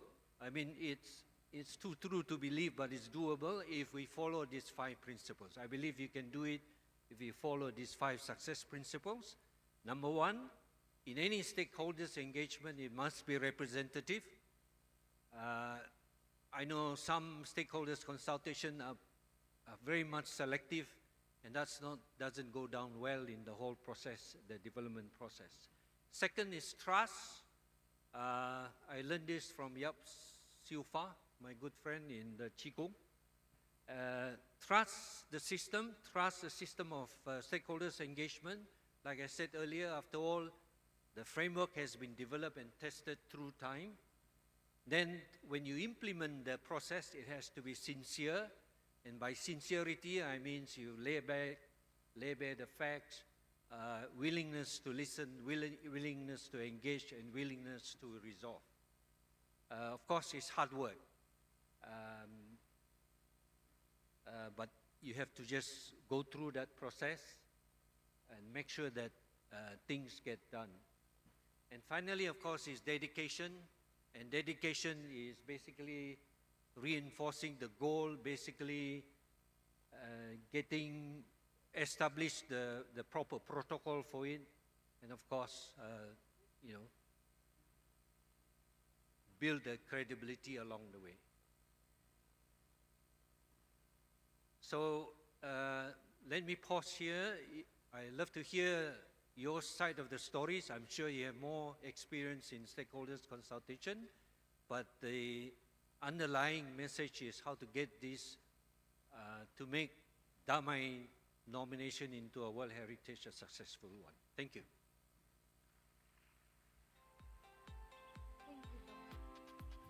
Thank you, Dr. John Tay, for your informative presentation. Ladies and gentlemen, as I mentioned earlier, we have prepared a survey for you to fill. Upon completion, you will be able to claim an exclusive souvenir from the Secretariat. To access the survey, just scan the QR code located at the entrance.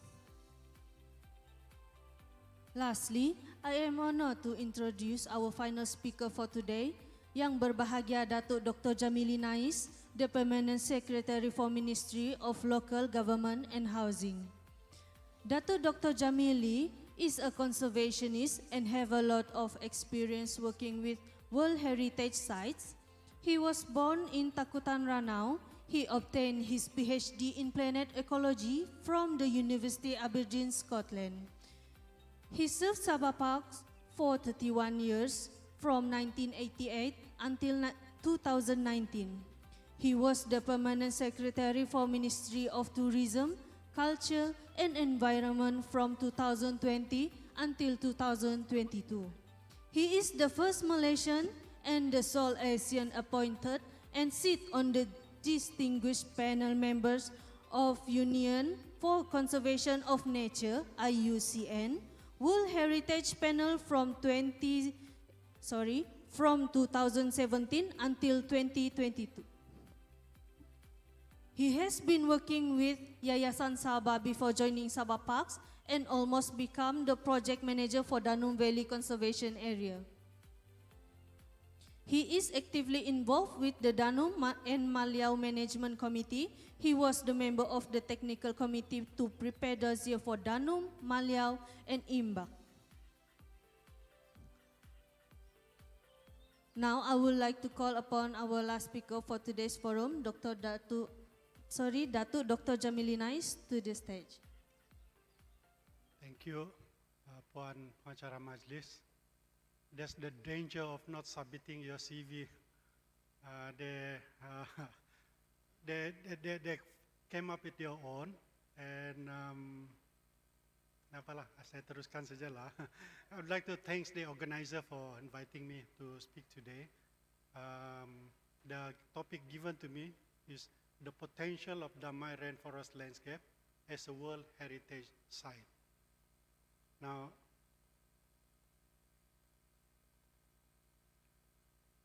I'd like to do this disclaimer. This presentation is my personal view. I'm not representing UNESCO.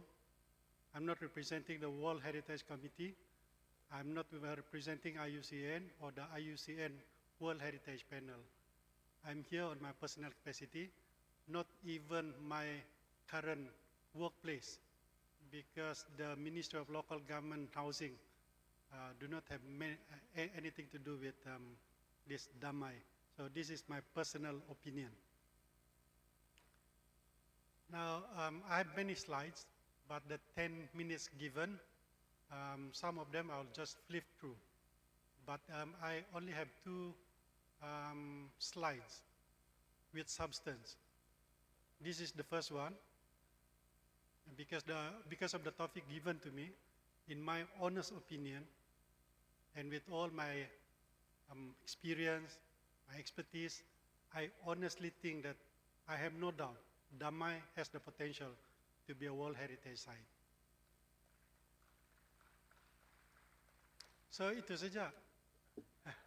If I jump to the end of the presentation, I have one other slide of substance, but in between it is cuma fat saja, just to show you that maybe I have a bit of experience, I have some expertise also, so those are facts. Just if you want to, you can just flip through to the end of the slides. But these are the facts: the World Heritage, the 5-step nomination, the evaluation process, the Damai journey thus far, and then the next step. Yang third last slide at section number 5 itu yang the other slide of substance. Yang lain itu dengar sajalah. The World Heritage is the apex.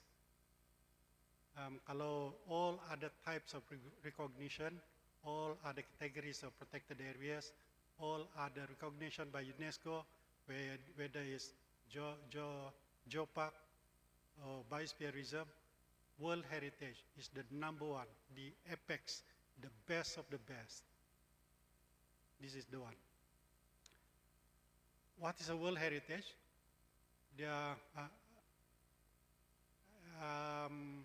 Saya minta maaf dulu sebab most of these slides are recycled materials. Some of you have seen it before, but I feel they are important because I see many newcomers. So, World Heritage, what is the outstanding universal value? It must have at least one of the 4 criteria for natural sites. It must have authenticity and integrity, and condition for protection and management must be met. Those are the 3 pillars. Kalau salah satu daripada 3 pillars itu tidak dipenuhi, maka the OUV, outstanding universal value, collapses. In that case, tidak akan diterima, tidak akan layak, tidak akan inscribe as a World Heritage Site. So what are the 5 steps of nomination process? 1, there must be a tentative list. Each country of the world, out of the 900 195 countries that are signatories to the World Heritage Convention, they must have a tentative list consisting of all the potential sites they want to inscribe in the World Heritage Site. Unfortunately, Malaysia belum ada ini tentative list. Up to now, belum ada tentative list. Secondly, the nomination file, and then the evaluation process, and then it will be presented to the World Heritage Committee, and baru dianalisa the criteria for selection. That's the 5-step nomination process. I'd like to talk a little bit about this World Heritage Panel because I'm a member. This is how it's worked. When you submit a new nomination, it goes to the World Heritage Center, UNESCO's World Heritage Center in Paris. And the World Heritage Center will pass it down to the expert panel. If it is cultural, it goes to ICOMOS. If it is natural, it goes to IUCN. And at IUCN, there's a panel, 12 members, and I'm one of the panel member representing Asia. And then, but before that, the evaluation process will be, there will be a field evaluation. IUCN will send a field evaluation mission consisting of 1 or 2 experts, and there will be desktop reviews also, 10 to 20 desktop reviews. And all these materials will be presented to us. We'll have a meeting, normally 2 kali setahun, twice a year. The World Heritage Panel, normally we meet in Glon, in Geneva, in Switzerland. And then our finding, our recommendation will be tabled. We will table the recommendation to the World Heritage Committee of UNESCO that meets once every year. And then, mau habis sudah? So the committee will decide. So this is the evaluation process. This is the members of the World Heritage Panel of IUCN.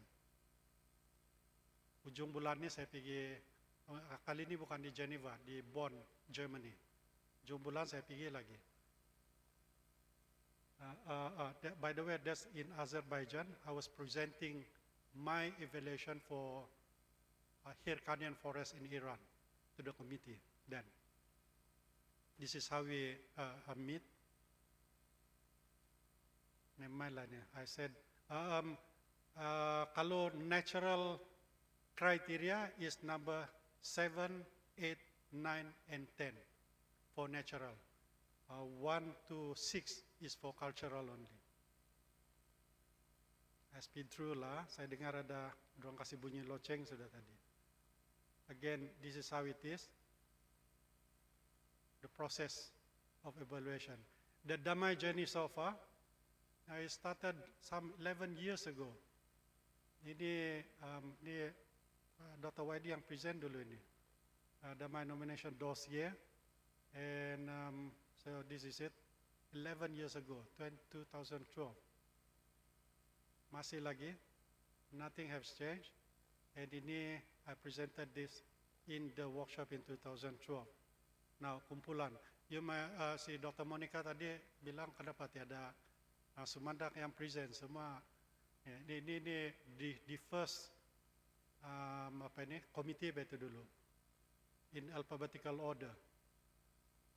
Itulah saya, Dr. Fatah, Dr. Jonte, Dr. Rai Masar, Robert Ong, Dr. Waidi, and associate members, Dr. A. Kitayama and Dr. Glenn Reynolds. Later on, Dr. Kitayama opted out because he said he may become the evaluator, one of the evaluator.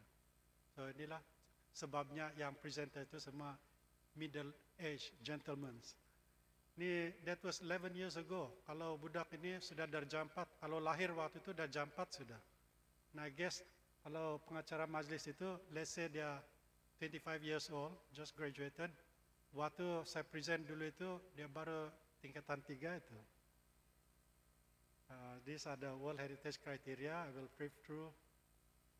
Ini teknik bani yang just to show you that I have plenty to talk about, but because of time, inilah tidak sempat kan. I'll go through the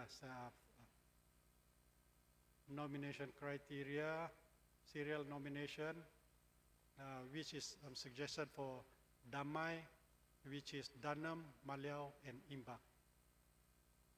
The journey ahead, this is the other slide of substance. I would suggest that we reset and restart the process, number one. Number two, do the tentative list first for Malaysia. Kita belum ada nih. We are not supposed to nominate anything which is not in the tentative list for Malaysia.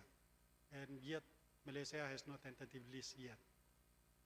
Secondly, why it took so long, what was the hindrance, and how to move forward. It's like this. Malaysia being a signatory to the convention, the focal point for the state party is Jabatan Warisan Negara. All nomination must go through Jabatan Warisan Negara. The problem 10 years ago was they insisted, it's okay, 1.5 minutes, I'll be done. They insisted that all nomination to the World Heritage Center, UNESCO's World Heritage Center, must be declared a national heritage first under the National Heritage Act 2005. The problem with that enactment is if you are declared a warisan kebangsaan, national heritage, and then under Article 39 and 41, the Pesuruhjaya Warisan, who is the Ketua Pengarah Jabatan Warisan Negara, will have some powers over the site, including approving whatever development inside the property, and including mengenakan yuran masuk. So that will be, is inconsistent because forest and land is a state matter. And if it is under the Akta Warisan Kebangsaan, there will be some conflict, I think. So that need to be addressed. There are only two ways. Number one, bypass the requirement of declaring it is a national heritage. Either that or amend the National Heritage Act 2005 to exclude. There must be an exclusion clause saying that this shall not apply to sites in Sabah and Sarawak. Because no matter what assurance they give us today, those are only administrative. They are saying that it will not be implemented now. But if fast forward 1 generation or 2 generations, this arrangement can change. So I feel that is there are only 2 ways about it. Having said that, it's a journey. Let's enjoy the journey. And when we started the process long time ago, Wadi used to say, let's enjoy the journey. And this is my favorite slide for all my talks. Life is a journey. And let's enjoy the journey. Don't forget to smell the roses along the way, whatever your journey is. Thank you.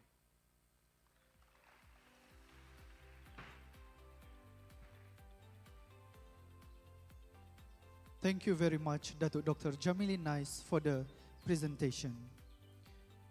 Once again, thank you for the insightful presentation from all the distinguished speakers.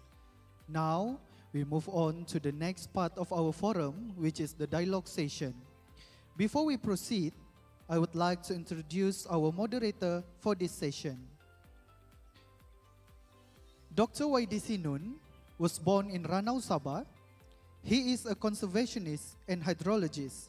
He obtained his degree in Bachelor of Applied Science in Queensland and subsequently obtained his Master and PhD in Manchester University.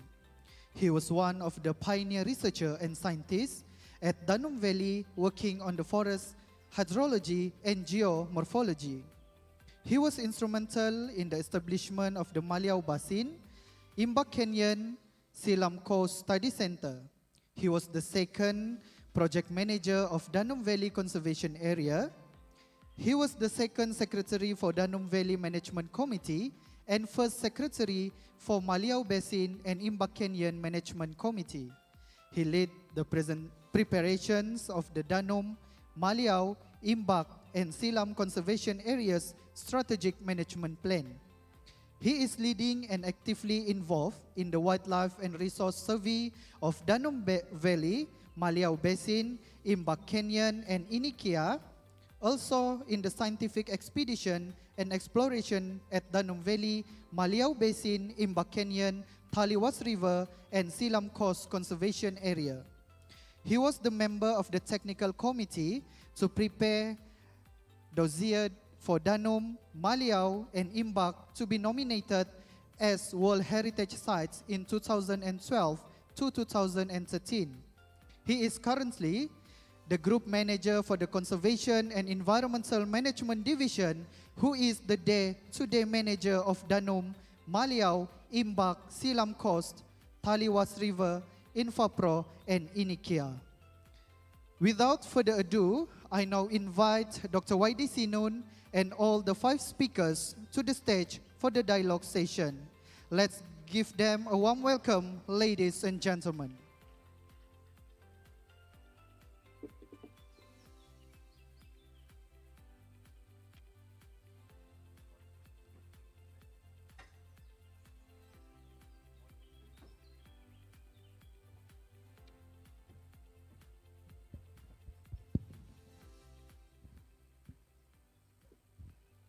Thank you,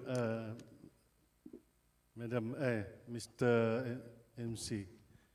I wanted to explain to you about why the speakers are who they are, but I think Jamil have done that already. So,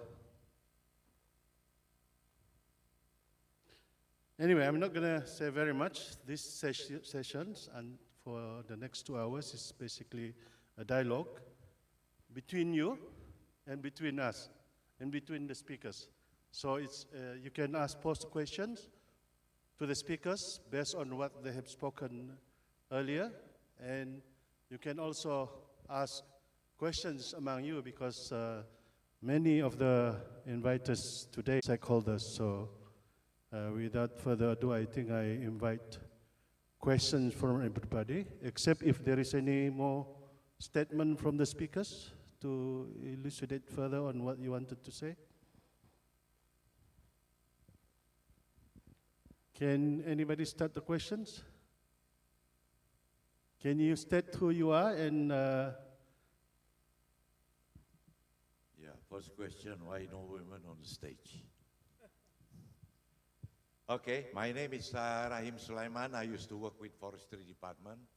After I retired about 5 years ago, I'm now a citizen with Yayasan SABAH, working in Papua New Guinea, so I have not been in touch with what transpires in Yayasan SABAH or even in Damai. So excuse for my ignorance, but my question to you guys is, why the obsession with World Heritage Site? What is so special about a World Heritage Site? Guys, we have KINABALU. Isn't that enough? Yang ada. Macam kena sabotaj saya ini tahu. Sekajap pada, sekajap tiada saya punya suara. So, that's my question. Thank you. I have a few, but I will leave it for later. Thank you. Anyone from here want to take? Thank you. I think I would like to answer this first for obvious reason. Number one, without the intentions of the state government to put the site as a World Heritage, I would not have got the money to support the effort of the state government in terms of patrolling. Because that was one base condition insisted by the donor from over the other side, is that the plan for World Heritage is what I'd like to see. It might take years, the journey is going to be long, but let's start somewhere and build on that. So first phase, because of that, I was able to support Yayasan Sabah for 3.1 million ringgit.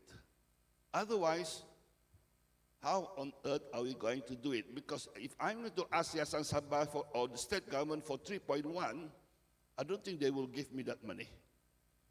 So that's one simple, low-hanging fruit answer why World Heritage, without which we would not have attracted fund. Technical aspect, I wouldn't answer. Maybe there are other things.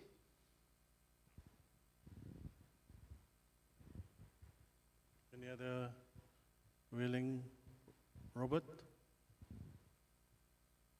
Questions from Datuk Sulaiman.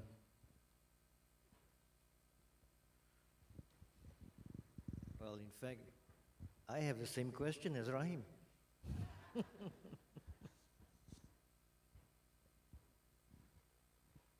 Jamili?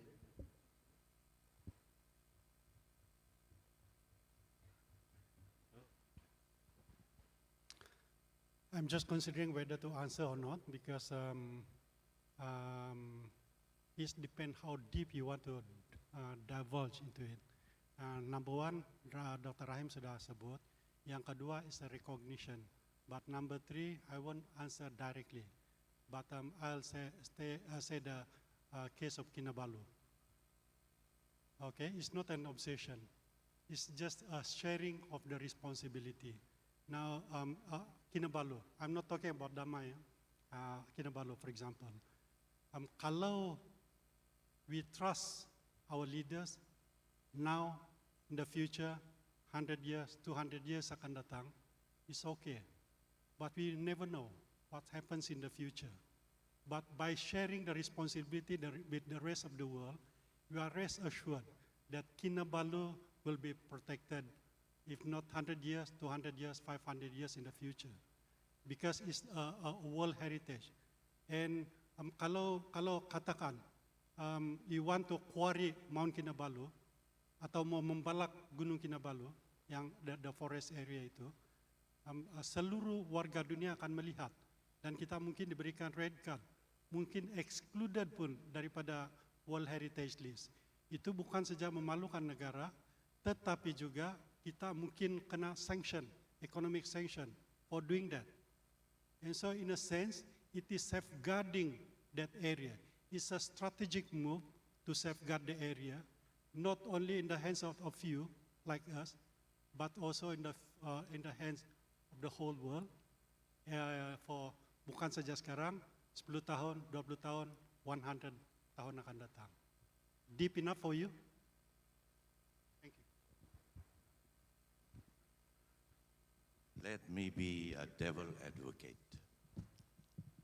Now, few weeks ago, we were presented with a program called under the NCA, okay? And I believe it is controversial, and I believe part of the landscape here that we are talking about is also included, right? 1 million hectares. Now, the major problem with the NCA or the carbon credit is this. By and large, all these areas that we're talking about, there is already a well-documented or a well-prepared management plan. So it's an issue of what is additional, okay? So you can't get carbon credit without additionality in your program. Now, coming back to what Dr. Rahim Matsah was mentioning, okay, there was a promise that it has to be a World Heritage Site so that you can get the funds. But I'm quite confused because the issue of permanence or leakage, I think in a World Heritage Site, is quite similar to a carbon credit program. Now, my question to you is, the 5 years, I was sitting with members of the AG just now, and she was saying, okay, you made a capture, you made your patrol. Now what happens to those perpetrators or the hunters?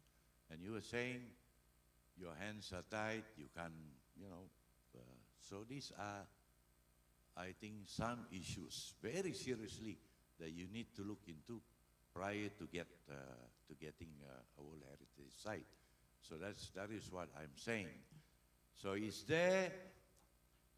has there been any discussion between the left hand and the right hand?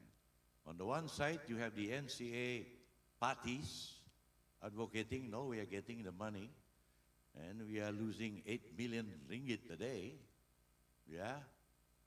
And on the other side, you are the landscape people know, we are getting this World Heritage Site. But I'm sorry to say, basically you are fighting with the same 1 million hectares. So my question is, has there been any, some sort of brainstorm or whatever? And my other question would be to Dr. Richard, sorry, that's your brother. John Tay, sorry, I miss your brother. I've not met him a long time. Now, John, you are a member of the SABAH Biodiversity Center, which relates to Datu Reynolds, your suggestion, that saying, okay, whatever data that you have, it has to be shared. But I just don't see how you're going to do it if you're doing it under your particular organization. Is there any way, Dr. John Tay, that you, as a member of the SABAH Biodiversity Center, and I know all research activities that are to be done from outside the state will have to go through the SABAH Biodiversity Center. But since I retired, I have yet to see something good out of the SABAH Biodiversity Center. So that kind of thing. So I hope you guys get what I mean. All right, thank you. But later on, I'll come back to Dr. Waidi. Thank you, Rahim. Any takers on the question of NCA? We organized this conference, or rather forum, on the basis of the MOU between Wildlife Department, Forest Department, Wildlife Department, SET, NES and SABAH, and NCA was not in the picture. And I'm personally, I do not know much about NCA in the area that is being covered. It's not communicated to me informally or formally. But I'm only a lowly officer, so I don't know. So unless the speakers know anything about it, I think we cannot answer that question, Rahim. You wanna? I'm also not answering that question because that's another different thing.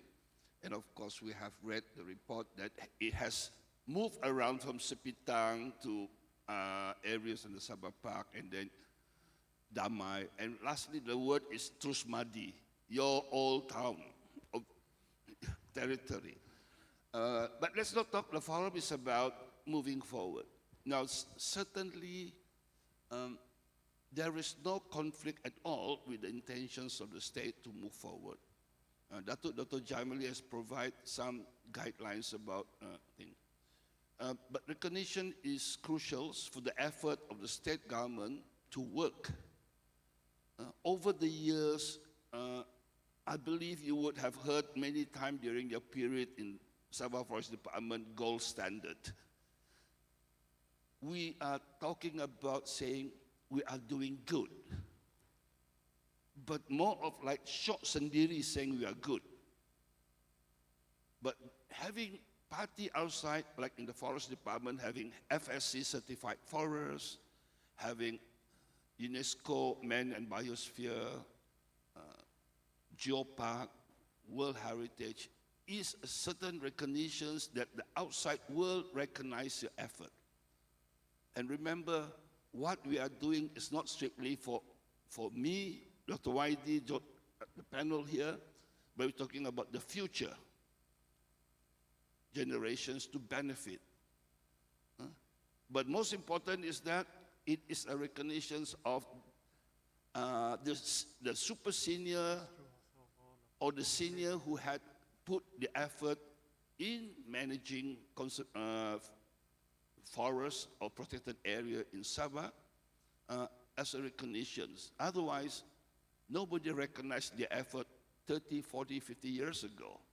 They started it, good management practice, introduced RIL and many other things, and these days we are able to get some recognition and some effort. So hopefully it will bring that good thing in the future. Otherwise, we have lost, I think, Dr. Junaidi Payne here, with our own eyes, the extinctions of Sumatran rhino in the wild in Malaysia. I mean, it didn't take very long because when I came back here in 2005, they just completed a survey in Danum. They were talking about 11. And then subsequently we follow with Tabin, about 12. So we're talking about, at that time, 20 rhino. It was only before 2010. After that, it just went down the drain until we got nothing. So someday, maybe even the Tambadao would only be in a label or in exercise book. What is left of the rhino is what you see at 7-Eleven. Air Cap Badak. Thank you. John, do you want to respond to? Yeah. On Pak Roy's question about the conflict, the potential conflict between NCA and this initiative, that I think we have to go back to Dr. Jamili's message that this forum arises from many years back, 10 years, 11 years back. And this is just a reactivation of the initiative that we started way back in 2010, 2011. So in my presentation, I did highlight there will be challenges from the stakeholders. And stakeholders here also include YS, within YS, your subsidiaries, companies, and so on. And this needs to be sorted out, for sure. So this is just a starting point. I think we cannot just fall back on 11 years ago. Circumstances have changed. New things have to kick in and need to be sorted out. So I hope that gives a bit of light to your question. On SABC's role, I think Waidi also sits in the council. Rahim used to sit in the council as well. We had to remind ourselves being a friendly body. Although in the public eyes, we may be seen as policing the research license and so on, but actually, we do remind ourselves we need to be friendly, we need to be adaptive, and the proposal by Dr. Glenn will certainly be heard and taken into consideration because I know the SABAH biodiversity staffs are here. So let's, yeah, Ellison is here. So let's take that on board. I think basically what Datu wants is, without going into too much red tapes within the Damai in terms of research access, research permits, and so on. I think that's a good suggestion, but it's just that we need to work out the details, huh, Alison? You want to say something about it?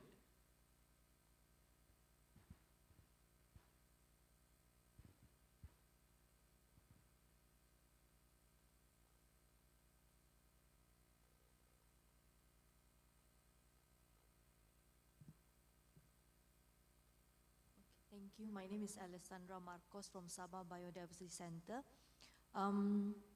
I'd like to echo back the things that we were mentioned by Dr. YD, actually. It was being mentioned to us all the time during the council meeting. Why the enactment was there is not to limit research, but actually to expose SABAH as an international level research location. So I feel like there's an opportunity. We are opening up new ideas, new innovation. And the thing with data is, Mr. Rahim, at the moment we are developing like a data protocol where we'd like to get all this information from researchers. So there's a platform where we can actually work together and we can innovate things where we'll be able to get all of these things and we would like to utilize it. Thank you. I might as well share a few information actually. At the moment, we are nominating Kinabatangan as a biosphere reserve. One thing that I would like to highlight is our effort under Kinabatangan is we really work on the prior informed consent. So for this heritage, for you to make it happen, I would advise if there's a slot for you to really work on the prior informed consent, how you would be able to work with the local communities. Thank you. Can you hold on there? Can you stay there? I think the question is on the proposal of Dr. Glenn. Maybe you want to rephrase that? Yep. Yeah, I mean, firstly, just to reply directly to Rahim's point, I think the SABC have done some very good things recently. I mean, it's no accident that something like 80% of the international research going on in Malaysia right now is going on in international ecological research is going on in Sabah, and that's not just by random accident. I think in large part that's due to the enabling, facilitating environment that SABC provides. You know, if you're applying as a scientist for approval to work in Sabah, the application process is simple, it's transparent, it's timely, and those are the three most important things for certainly for international scientists. So I think SABC and its council and committee members have done an exceptional job in enabling, providing an enabling environment for science. You know, there are always ways in which the process can be streamlined. So as I say, I think it would be a good idea to look at how multi-site studies can be facilitated and sort of in situations, when I was talking to Benoit earlier about some of the work that he does with large mammals, which is it's very difficult to tie those sort of studies to a single site when you're dealing with species that range across very large areas. So I think, you know, a bit more flexibility around that, a bit more flexibility around multi-site studies and streamlining the process would be great. But I mean, from our point of view, our research program is 40 years old next year. We've never had a single scientist declined research approval, which I think is remarkable. Okay, maybe I'll just respond a bit on that. How we work is that it always, we work with a resource manager. So they have a say in this. So in the context of Damai, SABC will be able to work with Damai committee, how they will be able to present or to give approval based on the location, as what being proposed by Datuk Glenn just now. We would need to work things out because currently we have the current procedures already, but let's be open. And I think, as you mentioned, be transparent in whatever process that we're going to develop in the future. Thank you, Alice. I think there are other questions here. Maybe I just want to clarify about Glenn's suggestions. As far as Damai is concerned, you have to remember that it was a journey, as Jamili was saying. To get to what Damai is now, it was a journey. We started with Danang Valley in the 1980s, and then subsequently Malaya Basin, Imbak, and the other areas surrounding it. So, for example, Danang Valley was established, and the program was legislatively established through the gazettement of Danum Valley Conservation Area Forest Rules in 1996. So it specifies that the management committee of Danum Valley have authority over research being carried out at Danum Valley. Subsequently, in later on, when Malay Basin was made into a Class 1 forest reserve, it has its own rules, and so it's embarked.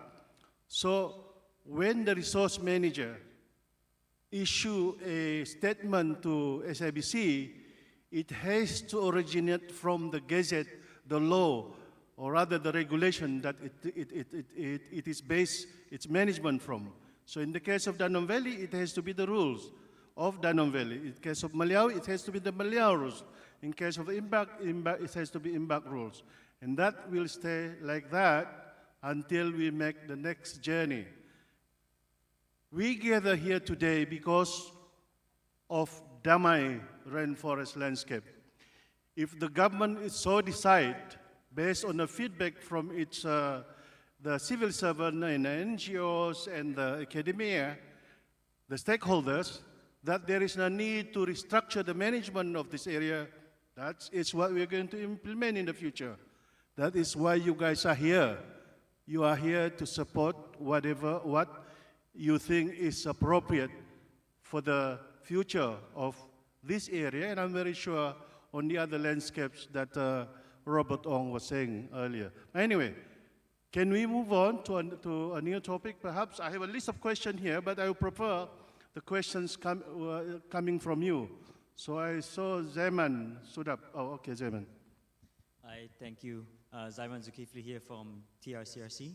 So we heard a lot about financing, right? You know, it costs to carry out patrols, and it costs to basically maintain roads and infrastructure, building infrastructure, and things like this. Have you thought about any long-term sustainability of the financing of these areas? I know in KINABALU, for example, you have the payments from visitors. But for some of these other areas, you know, like Danum Valley or Impact, how are you going to, you know, generate sustainable funds? And I'm not talking from funds from funders, grants, extra other funds. Any thoughts about that?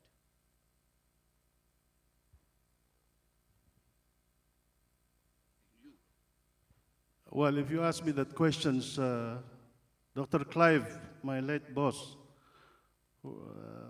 we talked about it in the 90s. What is the future of Danum Valley? We were sitting in a veranda in 1988, 89, when somebody came up with a proposal to develop a lodge in Danum Valley. We discussed that in the management committee, and the management committee then decided that if anybody were to develop a lodge for commercial purposes in Danum Valley, it should be Yayasan SABAH. So that's why we embarked on in establishing BRL. As illustrated in many information that you may have, Danum Valley is a very successful story today.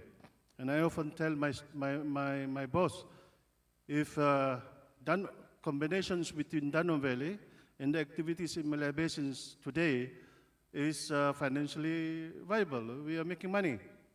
Because the research entity doesn't really make much money, but the Born and Rainforest Lodge make money. And if you care to read all the management plan that we have prepared, the Danum Valley Management Committee of each area have prepared, they have identified tourism zone in each of this area. And the idea is that in the future, we are going to hope to develop this as one of the way to finance the area. Danum Valley, as I said, BRL makes substantial money. That if you do a P&L for both areas, we are making more money than what we lost. But of all the research activities, the education activities that we carry out, the training activities that we carry out at Danum Valley Field Center, obviously is done on a very subsidized basis. That's why we don't make as much money there. So I think in the future that will be the direct income that we hope. But what we are hoping is that conserving this conservation area is a responsibility of not just Sabahan, It's responsibility at the national level. It is responsibility of the international community. So, as Rahim alluded, by making the area as a world heritage, we hope to be able to be the apex of all the protected area, and maybe this, to some extent, will make it possible for us to do more of the so-called non-commercial activities, the intangible activities supported by the international community, national community, and as well as local communities. So, again, I would like to use the word that Jamili said. This is a journey. We have been here. We started a long time ago. Some of us have passed on. Some of us still here. John Penn was very much involved in creating Danau Valley. He's still around here. So he must believe in it in one way or another, and perhaps the commercials will come in the future, just like in Serengeti Park and other parks in the world. Thanks. Any other questions? John, do you want to comment on this?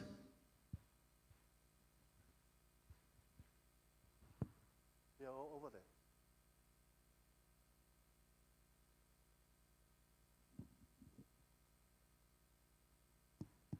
Can I throw a curved ball and ask a completely different question? Thank you. And it's rather a philosophical one. It's not really related to any one of the presentations. I'll give a little bit of background, not too long, before I ask the question. I like the theme of multiple stakeholders, let's call, and long-term thinking. So in a biological sense, there's two things that we should think of. One is called the species area curve. And what it is, it's partly theoretical and partly it's what I learned in the 1970s at university.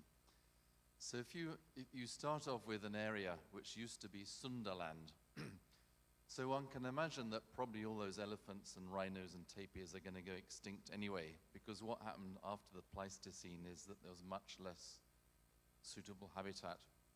If we think of SABAH, bear with me for a minute, about 50% of the forest is gone. So if you think of that species area curve in the long term, and I'm leaving aside climate change now, as if it's not going to happen, one can expect about 10% of species will go extinct, whatever the size. That's the general trend. So I was also, I won't say skeptical, but wondering about the merit of Damai in the long term. But the more I've thought the last 2 hours, the more I am attracted to the fact that it's a big area. It's away from the coast, so hopefully it will not be affected much by rising sea levels, which I think are a certainty, but we won't go that now. And it's a very important management unit in the context of Southeast Asia, I think. And one shouldn't even be too negative on the fact that there's oil palm there and really trashed forest. It's part of a bigger landscape. Sorry to give you that long background, but I wanted to give that background before I ask the question. And the question is, might it be a good idea or not to imagine that Damai is a sort of refuge for species that might go extinct elsewhere? So I'm thinking of maybe some coastal dipterocarp trees which may not last in the long time because of El Nino droughts. And I'm thinking also of Tembadau, which was mentioned, which, as we all know, they eat grass. So what I'm getting at is that should one be open to and even proactive in imagining bringing in species, and I'm thinking of plants and animals, into the Damai area? Why do you looking rather puzzled? I did warn you this is a bit of a curved ball and it's rather philosophical. But as I say, I was warming to the idea of having a multi-stakeholder, large unit of inland forest and its potential for conserving biodiversity in the long term. So open to anyone. Thank you. Any takers on this? Glenn? Robert? I'm not actually clear what the question was. You're amenable to introducing I always have this problem. I'm a bit overly philosophical sometimes. Species, any native species, well, even that's a bit doubtful. Native of the Malaysian, the Sunda region, that are not now in the Damai area, would one imagine that it's a good idea to introduce or reintroduce them into the Damai landscape? Or are you going to keep all species out that are not there now?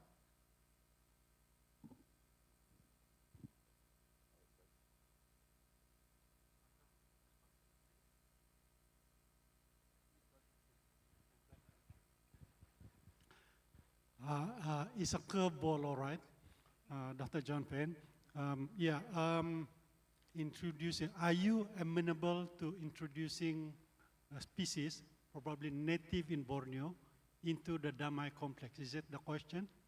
I've seen example in other part of the world of that being done even in World Heritage Site.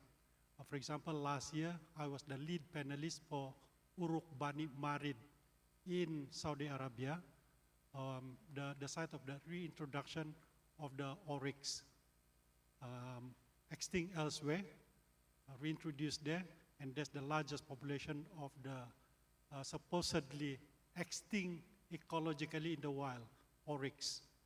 Now it was inscribed as a World Heritage Site. So it's not an obsession with World Heritage, but it's a strategic move. Now, for the Damai complex, I agree that for a species-rich region like Borneo, it's not possible, it's just not possible in the long run to conserve, to preserve 100% all the species that ever existed, is existing now in this region. We have got to, it's a given that some will go extinct. Now, the move to start reintroducing some of the species that might go extinct elsewhere in the region, in Borneo, into that area, is okay with further research. But you've got to be able to identify what are those that are, number one, special enough, number two, will not overwhelm the area, and thirdly, will not disrupt the balance there, because you might end up introducing something that will disrupt the ecological balance of that area, and who knows, become pest in the future. Now, I'd like to close by this one observation, just to support you about the rhino going to extinction. Many years ago, as as an ecologist, I told an audience like this that I don't see a Sumatran rhino surviving in Sabah. The habitat is shrinking, and the biology of that species, I say, in about 20 years' time, is a given. It's going to get extinct. I got hammered left, right, and center during that time. Fast forward 20 years, see what happened? Thank you. I think I need to close the topic here, John, because we have short time. I mean, it's going to get extended. So there's a few questions posed by I think online. I can read, but I prefer if it is coming from you. Is there any other questions? Can anybody put up their hand? Yep, you want?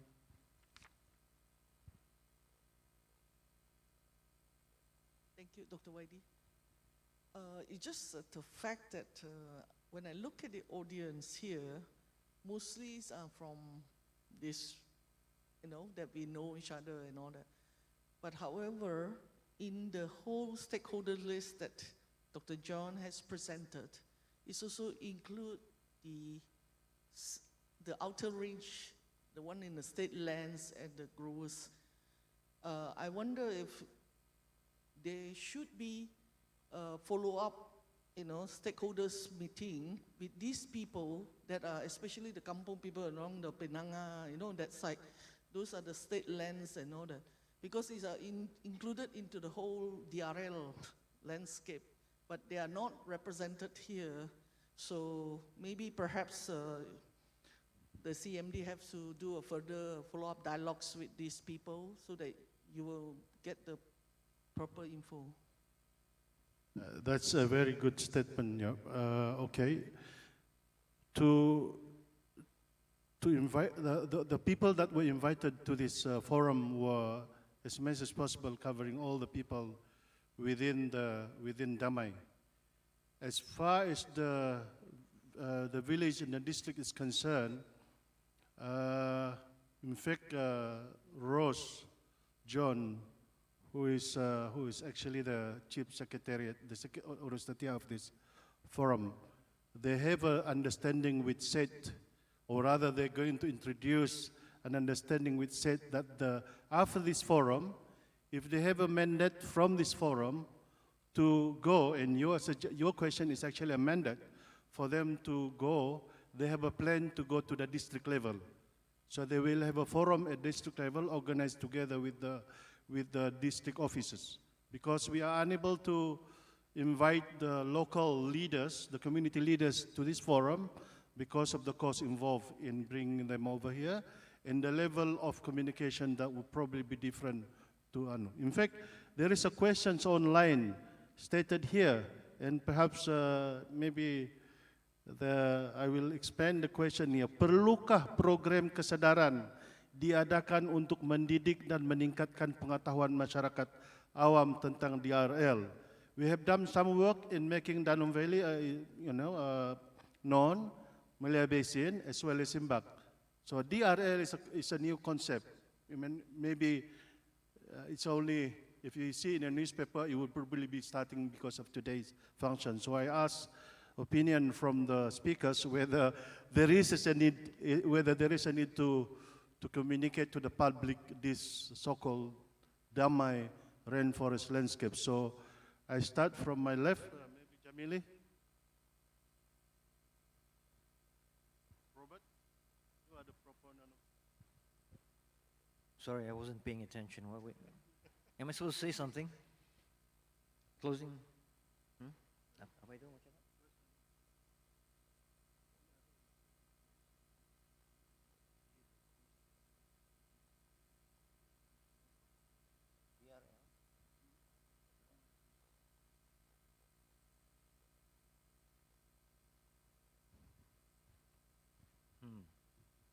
Sorry, I missed that question. DRL, Damai Rainforest Landscape, do we need to do some publicity? Yeah? DRL,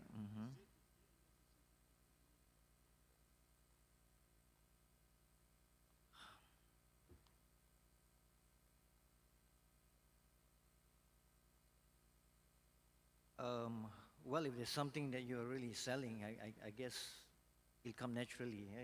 You need to do some publicity, but it's not really an entity right now. If it's something like the Borneo Rainforest Lodge, yeah, I was told a bit about, someone mentioned financing. I was informed that the Borneo Rainforest Lodge stands to make about 30 million, almost 30 million this year. That's like more than double what they've made in the past with just 35 rooms.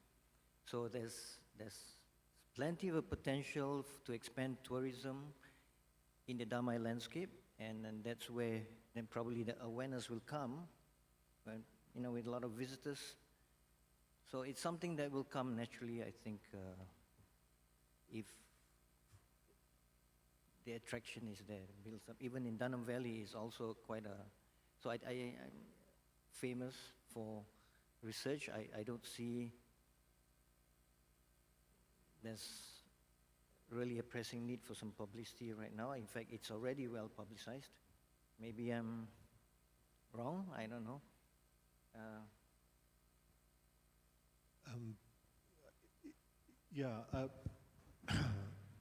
I mean, publicity is one thing. I think we probably need to take a fairly close look at issues around, as Alice mentioned earlier on, a free, prior and informed consent. Now that the suggestion is that the Damai landscape in its entirety goes forward for World Heritage listing. When we last considered this, I think we were looking at a cluster application with Danam, Maliau and Imbak going forward, which of course, those areas are a long way from any population centres. But now that there's now a much wider landscape is under consideration, I would imagine, Jamili, you know more about this than me, but I imagine that FPIC processes are going to need to be looked at quite carefully. Okay, I think I would like to answer about in terms of invitations for the stakeholders here. Dr. Waidi is put in the spot to answer that. Questions by Dr. Yap. But I'm responsible because I cut the budget of what he requested. Simple reason, this is to walk back what we did a decade ago. Are we trying to wake up the sleeping giant? We are taking this opportunity to follow up so that we can put the intentions into the tentative list while opportunity is still open. Dr. Jamili explained earlier, either change or amend certain part of the national legislations on National Heritage Act, or basically somehow we play geopolitics like Sarawak, how they propose to list Nia Cave into the tentative list without having to go through as a national heritage site. The opportunity is now because we have a federal minister from Sarawak who loves dancing. We have a deputy from SABAH and the Secretary General from Sarawak. So if you don't strike it now, we're going to miss the boat. Life will be miserable. I remember the story 2014 when Dr. Jamili and Dr. Waidi was trying to brief the commissioner. She did not even look at both of them all the way from Sabah. Talking, answering, but without looking at them. Now, how embarrassed are you if you have to go up there to see them and they do not even look at you? You have not gone to that level. So the member here had worked very hard for that. So now we're going to do that, okay? In terms of the committee, people invited here, we strike the off because we are going to talk in English, inviting communities to leave their home 2 days, 1 night stay in a hotel in a freezing condition like this will not make them comfortable listening to what we are discussing today. They are at loss. So, as the moderator, Dr. Waidi said, if you agree to endorsing to go on the ground, yes, that would be a better way for the team under CMD to go to village by village to talk about this plan, speaking to them using mahjong paper or anything over pisang goreng or mihun or karipap. They will be more comfortable talking and releasing their concern rather than here, because most of the time they will be shaking kesejukan instead of asking questions. So my apology for that. So that's why it's not a very balanced crowd, but it's not because CMD did not invite them, but basically I said, think about it. Kasihan orang kampung menggigil kesejukan di Dewan. Orang bandar pun kesejukan. The other thing is that I think what was asked earlier about research by Dr. Glenn, if you want to do research in Damai, you have to go through so many resource managers to get permissions. I think Alessandra mentioned that. I would like to ask Dr. Jamili's opinion as an individual. Would it have been good, this was what we all planned so far, that Damai eventually would need to produce a single management plan for the purpose of World Heritage. And definitely it would be good if also a single governance, that means management committee be established. So the two question is that a good idea, Dr. Jamili? If a single management is required and a single governance is established. The next question is Dr. Robert Ong. Would that be possible to create a single rules, because all the area are forest reserve? Instead of 3 or 4 rules, of course 3 or 4 rules are better because the management committee are all different members. There'll be more meeting per year, makan, thing like that. So instead of that, so these are the 2 things I would like also to pose to the panel so that it can be taken back.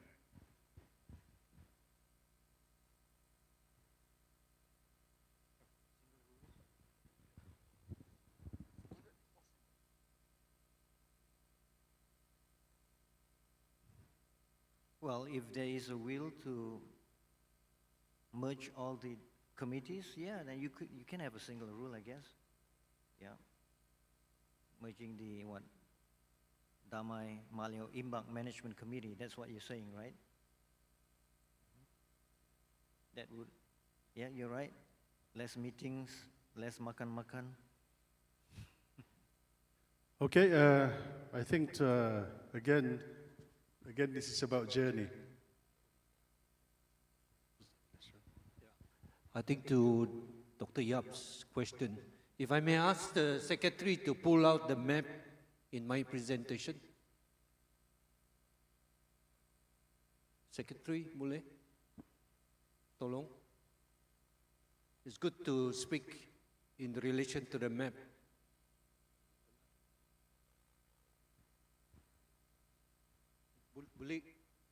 Boleh kasih pancar itu map?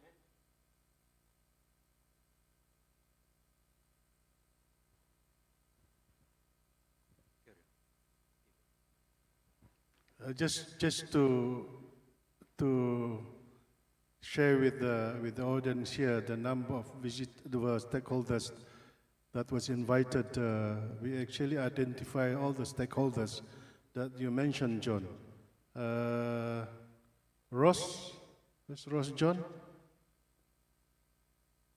Or Idham, I think he communicated to me that the number of stakeholders that we invited were, I think, about 60 over, including all the contractors, all those people that are involved. They were invited.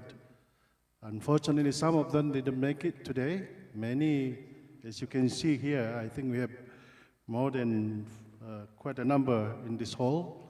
They were invited. So, Yap mentioned specifically about the community. But community, we will address it to the later stage. But we are also going to go to the larger stakeholders, such as Bentawasan, Sriwijaya, and many others. So this is if the audience here give that mandate to us to carry that out, we will do that. I mean, that will be discussed in the coordinating meeting between Forestry Department, Wildlife Department, and SET, Yayasan Sabah. And if you adopt that as an activity for the future, then we shall do that. That is the reason for this discussion. I would like to invite other questions. Otherwise, I will read, there's several questions here. I will read 1 or 2 questions that I think is necessary. One is, do you think the management should carry out more studies to identify what is the outstanding universal value of DRL to support potential tourism? I would like to invite Dr. Jamili to respond to that, being from Ministry of Tourism in the past. Before I answer that, there's an outstanding question from Rahim, whether it will be good for a single unit nomination. Yes and no, because it's up to the property owner. because I've done serial nomination. It's seriously fragmented. The beech forest of the Carpathian region in Europe with over 200 separate sites. I did the evaluation and eventually it was inscribed. So you can have 200 over separate sites managed by 15 different countries: Italy, Germany, Belgium, and all the other European countries. You can have different management units, can have different areas. And also, when I did the evaluation for the Amami, Oshima, Yakunashima, area Morte, Northern Okinawa, several different islands, it was eventually inscribed also in Japan.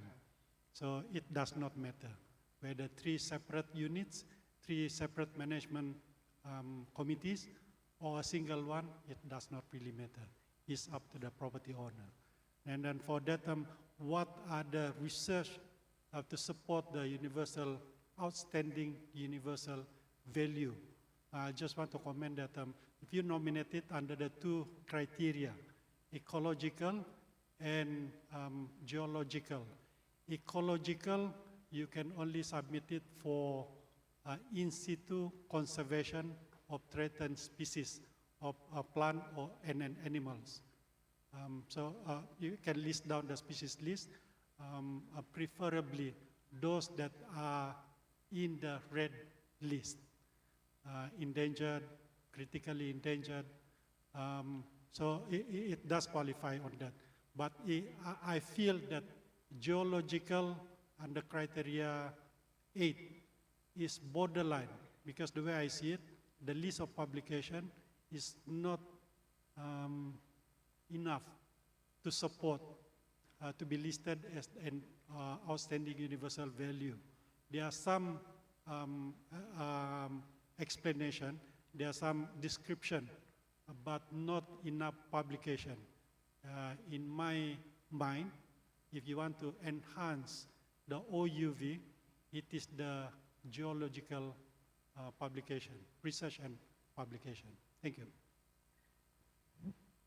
Any questions from the audience? Don't be shy, otherwise I will read this. There's one other question that I want to pick here. There's a question that states, what further research is needed to fully understand the Damai rainforest landscape? What is the one area that still needs research but will greatly help the DLR? Maybe Glenn, you want to answer that, Glenn? What further research is needed to fully understand the Damai rainforest landscape? What is the one area that still needs research but still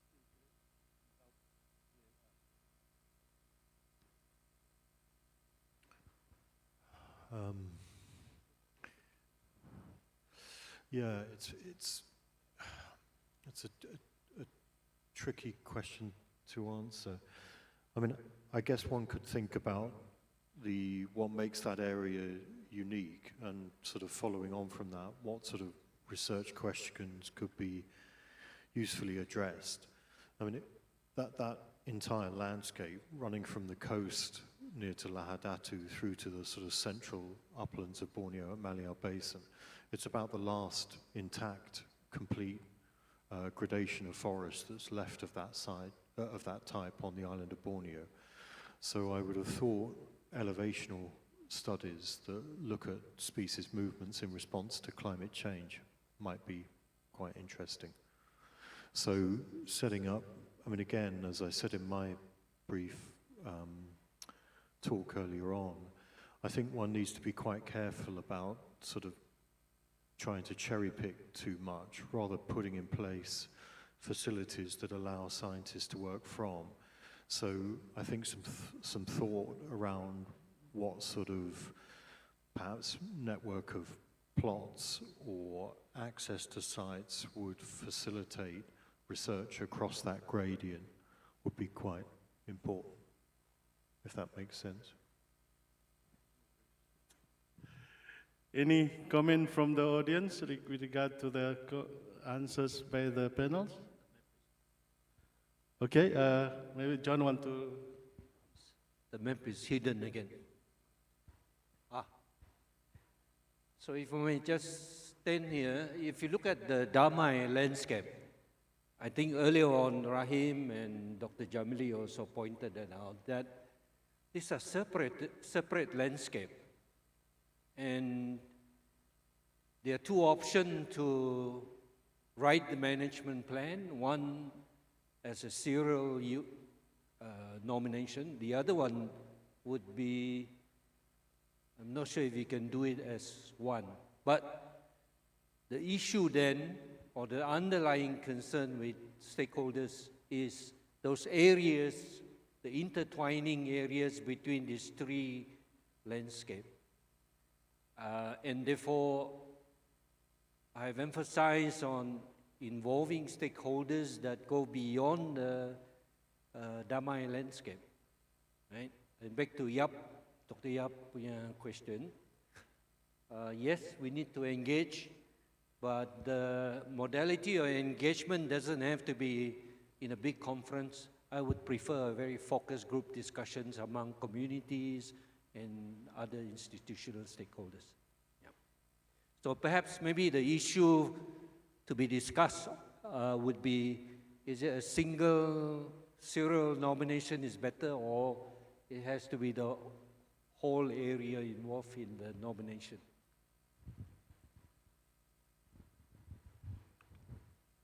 So any questions from the audience? Otherwise, I'll read more questions which was sent to me. There's one question, again, I think this is Dr. Jambili's response needed. Mostly, our heritage place like KINABALU Park, Danum Valley is too expensive for us as Malaysians to stay for once in their lifetime. Our comments. Any other comments?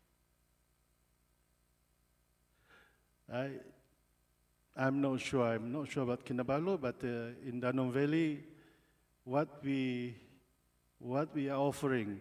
In fact, just for your information, that BRL became expensive because of the suggestion made by none other than our former Prime Minister. And business-wise, commercial-wise, it was a right decision in a way, if you were to defend conservations today. But we also provide alternative locations, like the Danum Valley Field Center, for others to go there. We don't have the luxury that we have in BRL. What you get to enjoy is the heritage that we meant for all Malaysians from different walk of life. And Yayasan SABAH is subsidizing the stay in Danum Valley Field Center in a way. I think for Yayasan SABAH concessions area, they are actually, of course, expensive. Most of us could not afford it. But I think we used to have mee goreng for 40 cents. Now mee goreng is 4 ringgit to 8 ringgit already. And you used to be a student. That's why I think under the Sabah Nature Club, they supported students to go in without any charges. But now you are working, earning money. I believe that you should give back also, pay a small amount. Of course, price varies. But nevertheless, I think that is something we have to live by. If you want them to maintain the property in a good conditions, there is a price to pay. If you're not willing to pay the price, then I think that's behind. So I shouldn't be talking about this, but nevertheless, I think everything has a price. The only thing is that we live within the means that we can afford. I can afford to go and stay in the lodge, so I decided to go far, far below standard that is going camping at 5 ringgit a night. But I still get to enjoy nature. Thank you. Okay, there's 3 questions here that was posed, and I'm going to read once, and I'm going to get every speaker to respond, if possible. First, questions. What will the impact of gazetting this area as well as heritage sites on the local communities? And then that is followed by a question, bolehkah wujudkan kawasan memburu yang dibenarkan dalam DRL untuk keperluan orang-orang kampung yang bergantung hidup daripada hasil memburu? And it's followed by related questions, how will they access food if hunting is prohibited? Can we start with Robert?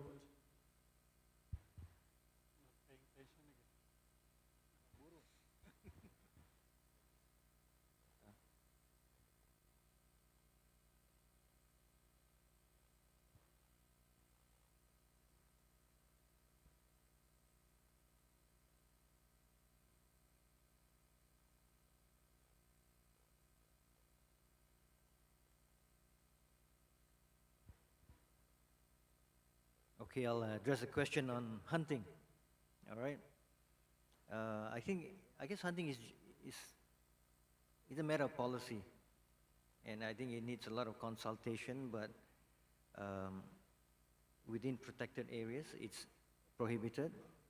Perhaps in other parts of the landscape, if stakeholders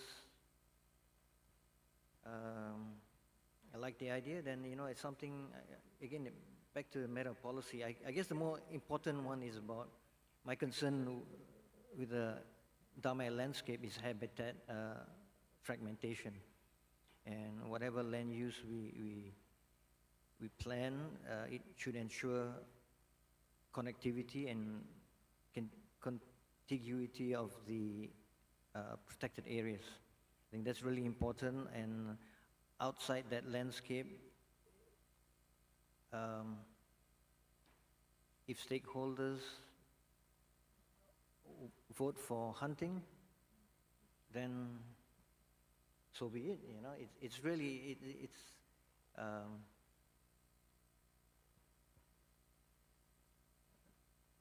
it's really a matter of stakeholders' demands for the area. As the other question about what impact gazetting World Heritage Site on local communities, I'm not too sure about the rules of a World Heritage Site. Maybe Jamili is better to answer that question.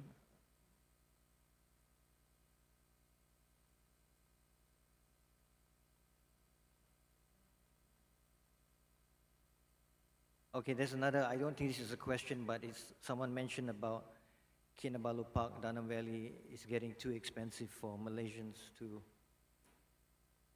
stay for once in their lifetimes. That's probably more a statement than a question.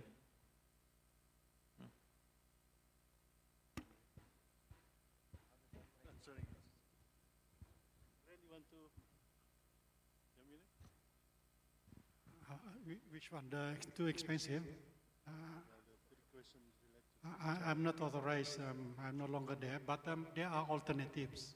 There are some expensive ones. There are cheaper alternatives. Number one. Number two, for KINABALU, they initiated a community there where the penduduk di sekitar Gunung Kinabalu are given access 1 weekend a year for free. Sometimes 200 of them goes up. Not everybody will say, but a fraction will stay at Panalaban for free, given food, and then so there are, number one, there are alternatives. Number two, especially the local communities are given free access. It's called Community Day, 1 weekend a year, normally on the first week of December. Thanks. I would like to respond about hunting the area. I'm not an authority, the authorities wildlife department, but I think simple rules. Number one, you have gun license. Number two, you have permissions from the resource manager. Normally, hunting is allowed in your kebun. Timbak tupai, merosakkan tanaman. bukan pergi memburu di sana, hutan sana. So, to hunt in another area, you have to get permission from the owner. In the case of Hutan Simpan, from the forest department in a certain area. With that permission, then you go to the authority, wildlife department, to get the hunting permit. So if you follow all the procedure, I think maybe yes, you can hunt outside. Otherwise, in your kebun, only timbak tupai lah, itu basing lah. Huh? Outside, at the moment, you're not allowed simply because with African swine fever, the ban on hunting has not been lifted because the state government are worried. Again, that's the Department of Agriculture who can say that. The minister are responsible to say that. So is hunting going to be banned? Follow the procedure. But most of the hunters who were caught hunting were all using bakakuk. So that itself is illegal already to own bakakuk. So don't talk about hunting, you already own illegal firearm. Kesalahan besar sudah. Niat yang tidak baik. On the word gazettement as a world heritage, I shouldn't be talking. I don't even sit in the heritage council. But it is not gazettement. You do not gazette a world heritage site because it is a convention. You only get listed. What is the right terminology, Dr. Jamili? You get listed in the World Heritage Sites, but it's not gazetted. Okay? So that means whatever the government want to do in their property, they still can do. Multiple use. There are one in Thailand, near Bangkok, Khao Yai, the big rainforest complex. It has a golf course. It is one big complex at Damai, a golf course, 27 holes, a resort for conventions, town, village, kebun, 4 nature park for wildlife, 1 big national park. I think several of the people here have been sent there to look at it. So do not worry about what's inside the big complex because there can be multiple use, from conservation into tourism, into resorts, golf, everything. They are, but they are listed properly with their own management. Okay? So in this case, there will be oil palm, there will be agro-tourism, there will be many other things. So do not worry about that. It does not mean that once you are listed as a World Heritage, it is basically pure conservation. No other thing can be done. But there are rules to be followed. If you're kelapa sawit, maybe at least you follow the MSPO standard. Unless you do not intend even to be an MSPO standard, which is required under the law. So the key word, as I said, your nawe tu, your niat. If your niat is to be naughty, definitely there is no room in the World Heritage Site. But if your niat is good, oil palm follow MSPO, forestry follow the Malaysian standard at least, or FSC, there is no issue. Thank you. Thank you, Rahim. Any questions from the floor? No questions? Yes, Indra.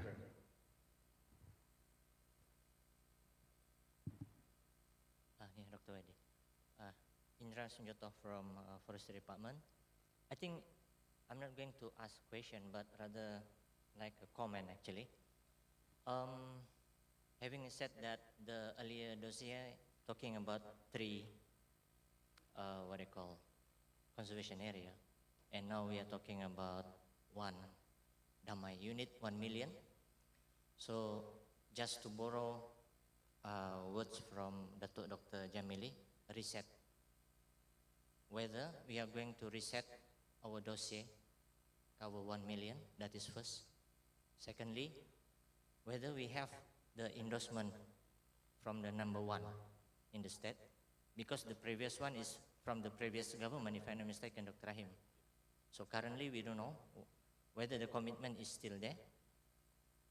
And thirdly, just to echo Dr. Zaiman's question just now on the financial part, if this is really a state matter, for example, the commitment from the state government, so I think we have to put on the table a proposal as become the state project, for example, for the RMK 13 or next RMK 14, because this is not free.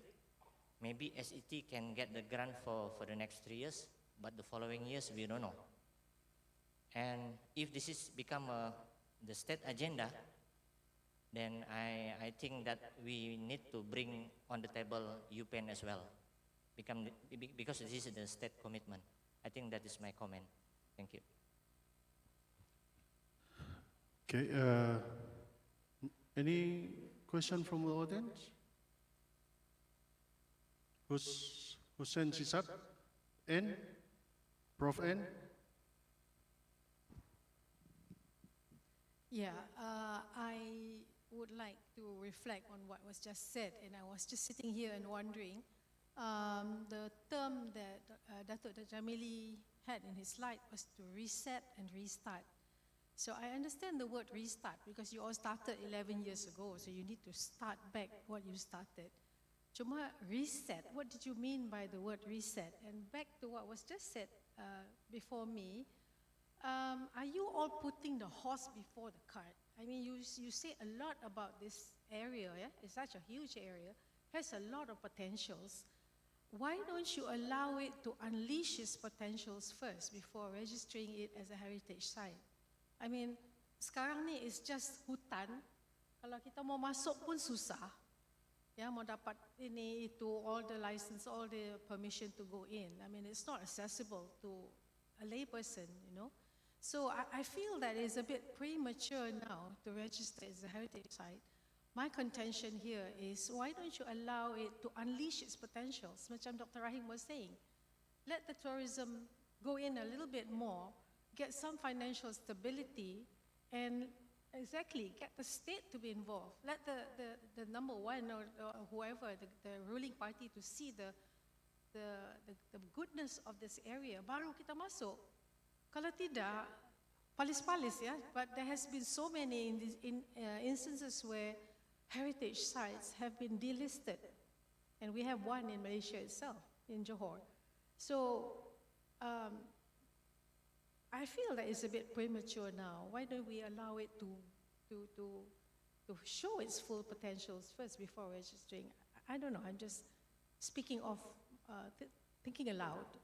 I mean, can I get the opinion of the panel on this? I don't intend to be a wet blanket. Saya tahu semangat dia orang di atas ni to have it registered as a, you can feel, you know, in the DEWAN that, you know, they all want to go for a heritage site. I don't want to be a wet blanket to dampen their spirits, you know, but we have to take it, I think, slowly. Before I pass it to Jamili to respond, if you have no respond, if you have no, I just want to remind you that the reason why we have this forum is actually to get as much input from the stakeholders as possible, because we want to use these comments as a mandate of what we need to do next.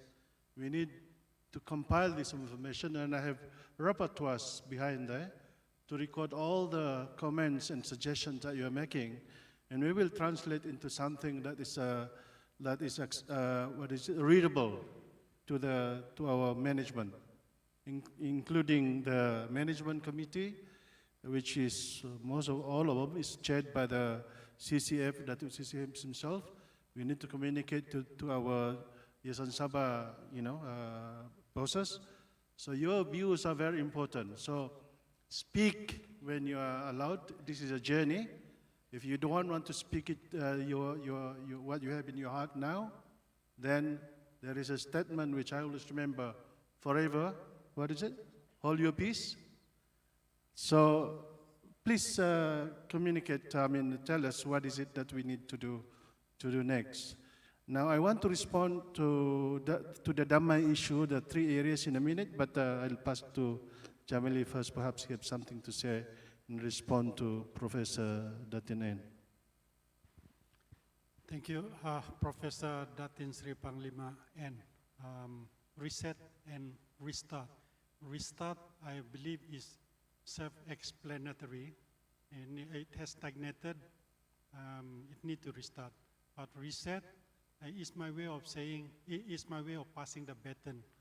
I feel even Monica commented these are middle-aged people been fighting the journey. It's been more than 10 years.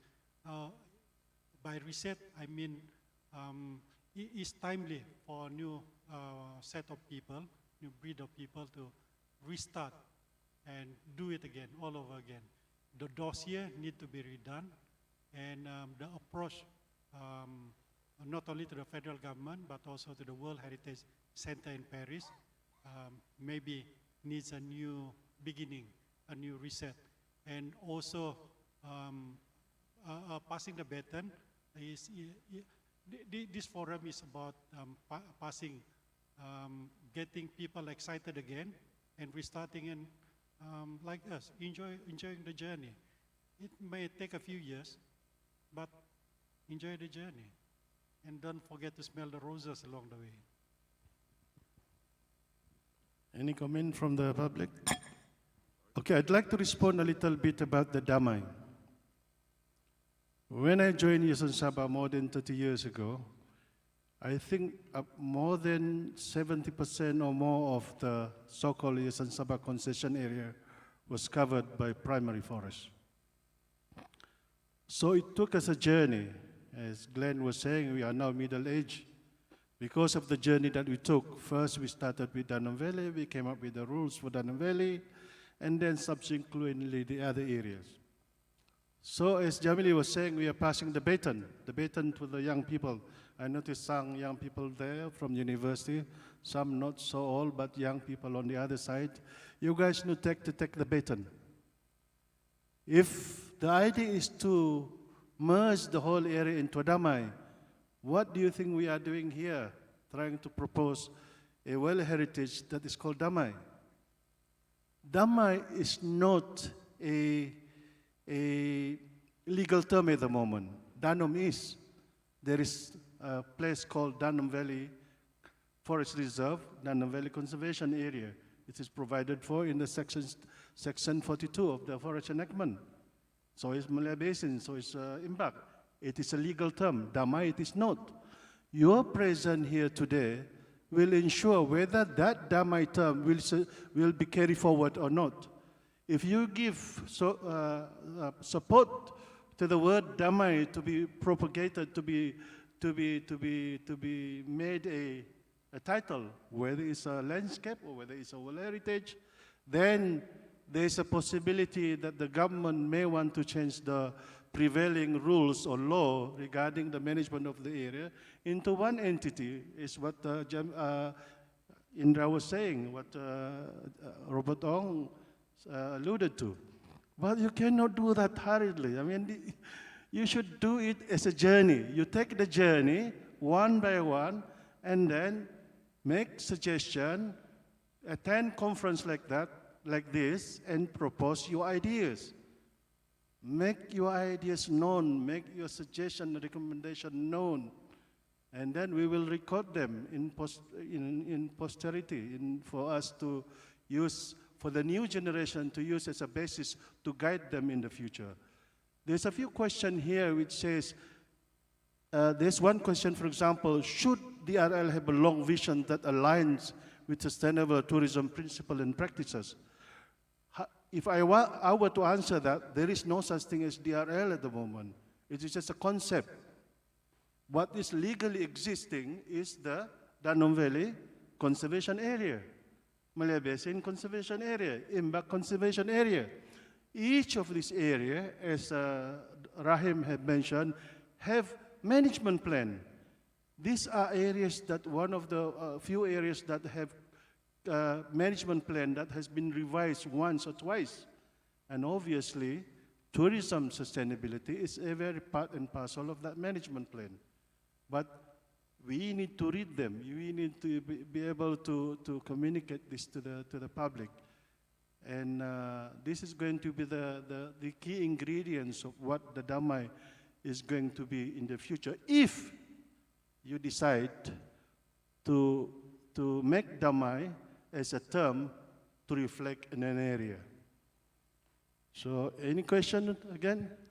We have another 20 minutes. No, I quickly will respond to that because I know you're hungry, I'm hungry, but because the food is not ready, that's why we are keeping you here. Two things, an assurance. There are concerns about gazettement, about cannot do this, cannot do that. I think in Sabah we have several examples. The geopark. You have heard of the big geopark in Sabah? It comprised of KINABALU Park, villages, all the way until the northern part. It involved kampong and towns. Does it affect that you cannot do things when the site is recognized or listed under the International Geopark? So World Heritage can be the same thing. You can still do what you like, okay? And then we are coming in again, I think, the second time, man and biosphere. We have one example of the Crocker Range. Again, communities are doing all those things. Not necessarily that you cannot do anything because it's conserved. No, there are things. No. So a World Heritage is the same thing. Ramsar site, we have 2 Ramsar sites. They are protected, but community also can continue to do the thing outside of the forest reserve or anything.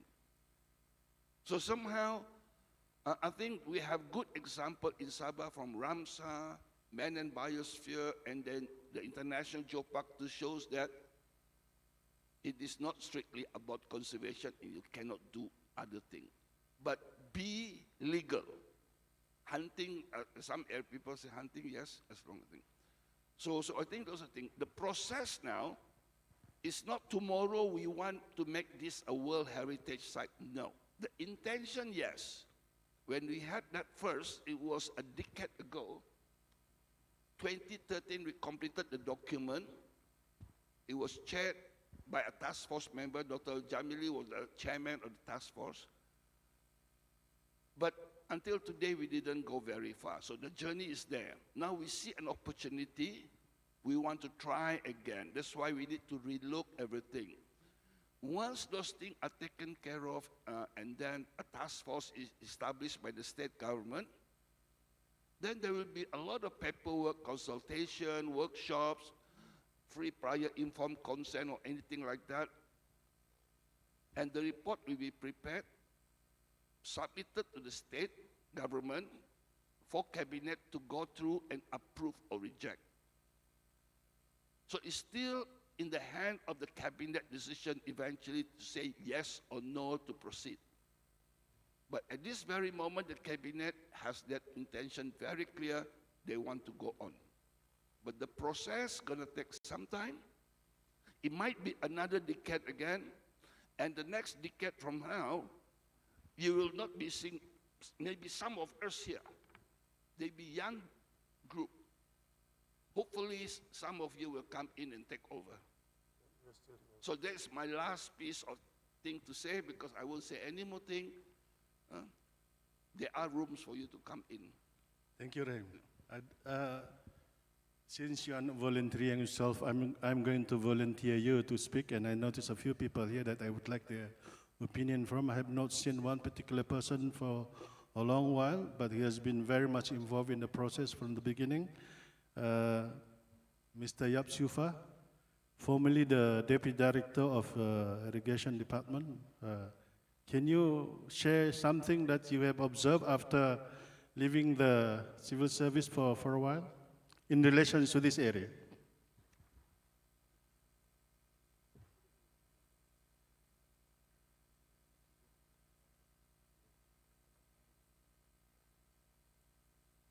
Thank you, Dr. Wadi.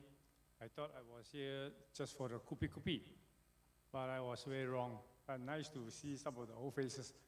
Yeah, I've been involved in what you've been doing. I've been to these areas, and personally, I find them very important, and very proud that they have been, all the hard work we have been doing.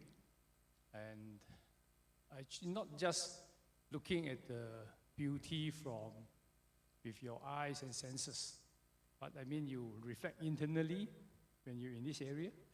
You find that you are very much part of them. We are conserving something not for, we are very selfish. I think Dr. Jonathan Penn, you agree with me? I think most of the time we make decision because we make it based on, what you call the human centered. We always make decision because we say, what is good for me? Why are we conserving this? Are we conserving for nature? Or is we are part of nature? We have to have that mindset. But I've been with Dr. John lately, we met again, and been telling him that actually the intention here today is very important. Now, every one of here is intention. What you think about inside yourself. Why are we here? Right? The question was said, why should we go ahead and list this area? Why we should ask ourselves, why not? Why shouldn't we? Why should say, why not? Anyway, with John's discussion with us, by sharing my concern, is that we cannot stop all the things that is going on. I mean, with things going on, we have people to feed, people need money, people need livelihood, right? So is nature, but how to balance it? When John is saying that what we're doing today is, we are just slowing the process of degradation. We cannot avoid it, but the longer we can do that, then the longer we can enjoy. Not us, but for the future generation. So for me, I would say, yeah, why not? It's a journey. Dr. Jamali, we had many discussions. And then Dr. YD, we had many discussions on the KINABALU. Well, anyway, I think, thank you very much for inviting me. I think that's why I'll share. I would say intention is very important. Let's look inside and say, why not? Thank you. Thank you, yeah. There's a few other people that I see in the audience that I would like to invite to speak. I would like to invite another person who's been involved with this area for a long time. He left us some years ago, but I see her here. Sylvia Yorath, do you want to say some of the views that you have in relation to this area? I mean, this is a new dimensions of that area that you're very closely involved in looking after in the past.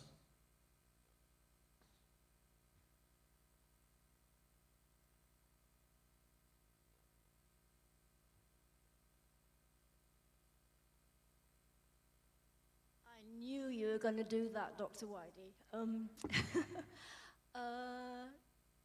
I think two things have struck me today. One is that I am slightly confused between Damai and DRL. The DRL thing is brand new to us today, I think.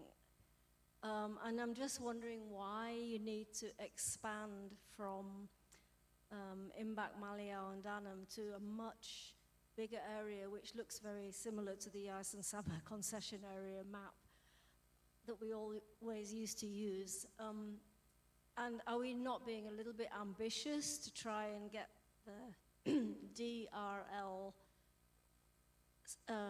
as a World Heritage Site? Would it not be simpler just to do Imbak, Danam and Maliau?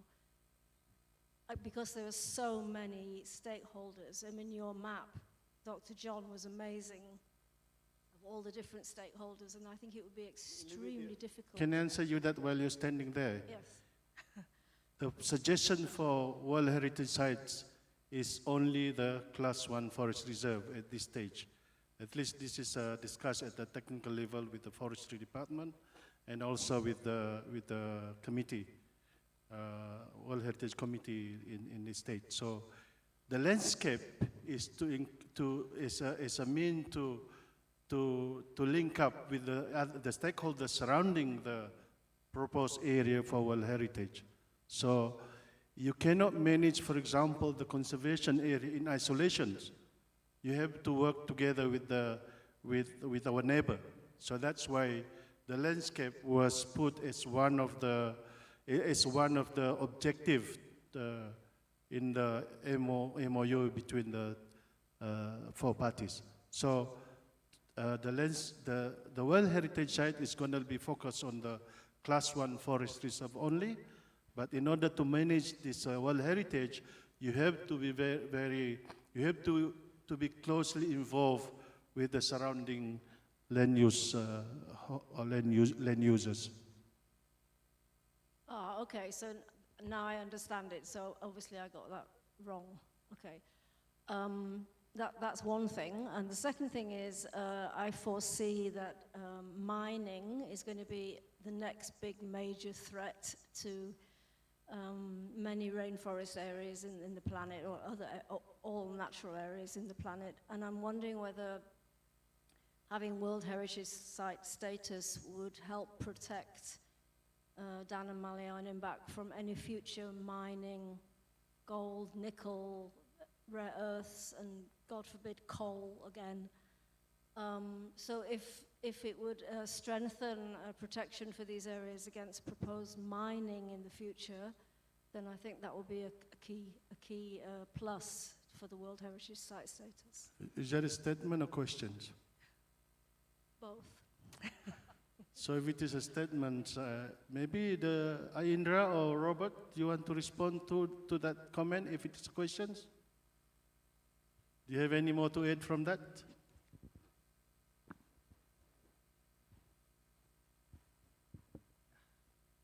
Yeah, I do think that a World Heritage status will prevent mining in the area. I think that will help certainly.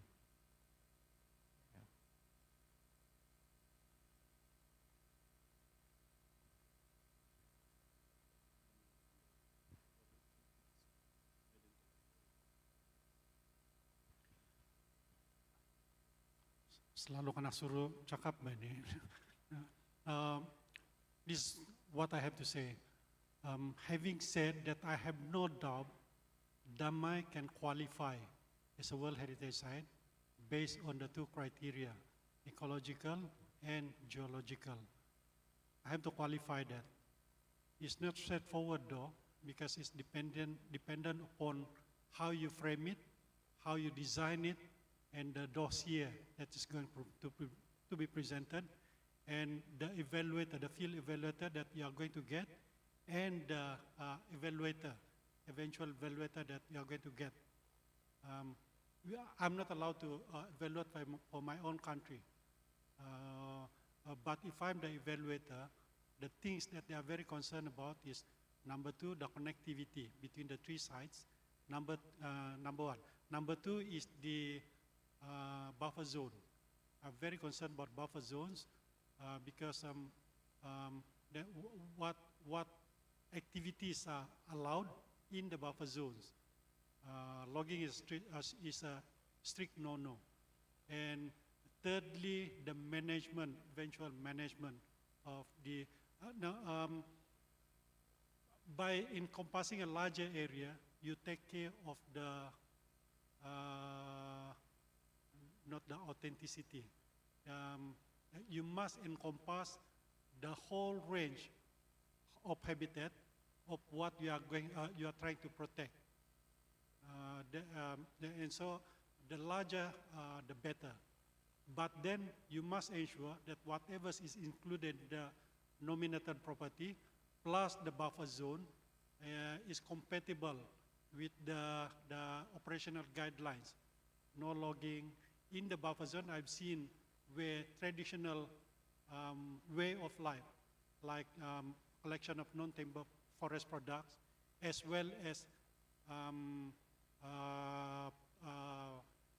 consumption, for personal consumption only, gathering of animals. I won't say hunting, but it is allowed in the buffer zone traditionally, but not for commercial, not for selling.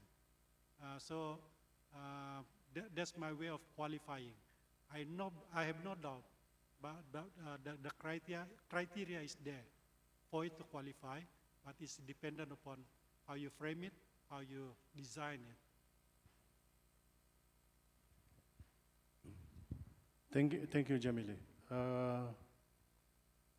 Any questions from the floor before I nominate another person to speak?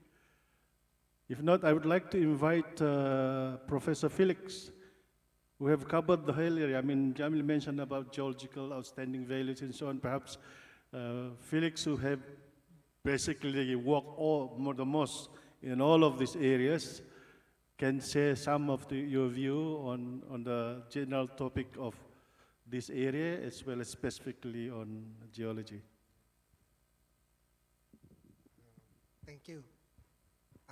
Personally, I think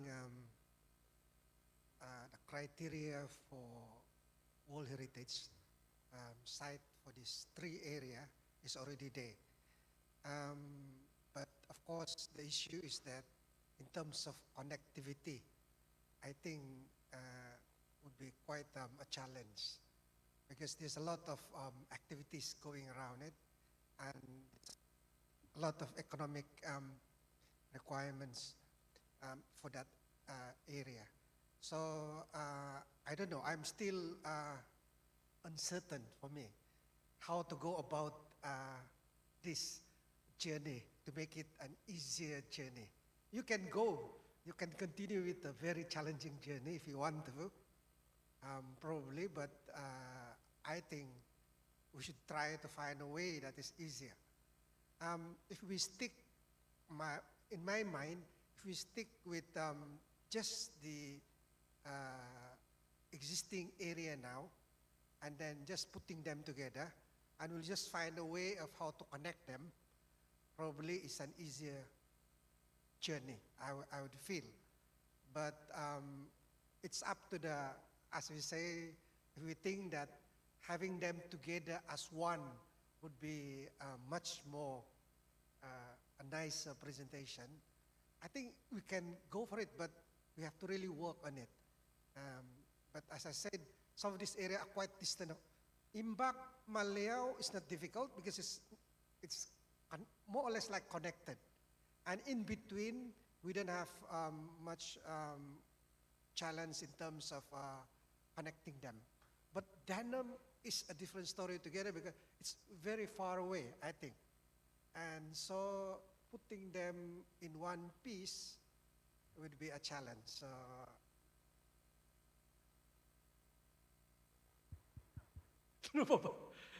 I think whoever who makes this decision, we want to do it as originally thought, or we want to do it in a new way, more like this is okay, that's all. Thank you. Thank you, Felix. No volunteer yet?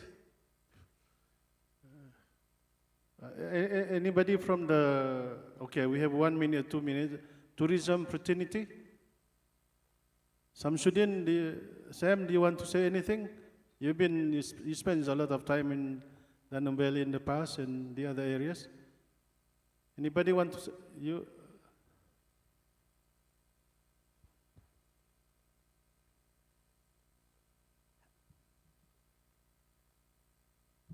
Maybe it's too far, that's why it's keep on cutting off. Thank you for inviting me. Yeah, and yeah, just like Sylvia, you're right, I feel quite sentimental about the few areas, especially Maleao and Danum. Yes, I think based on my work experience, not in the state, have given me some more broader view of maybe management and how we look at enjoying this journey as we are talking about in this area. Well, my last so-called task with the government is with the Wildlife Department and National Park of Peninsular Malaysia for about 10 years. And I was in the enforcement division where I sent people to jail. Maybe that's not so good, but that's the fact of life. I make more enemy than friends. Again, back to these issues of seeing this place become national heritage or even world heritage for that matter, whichever comes first.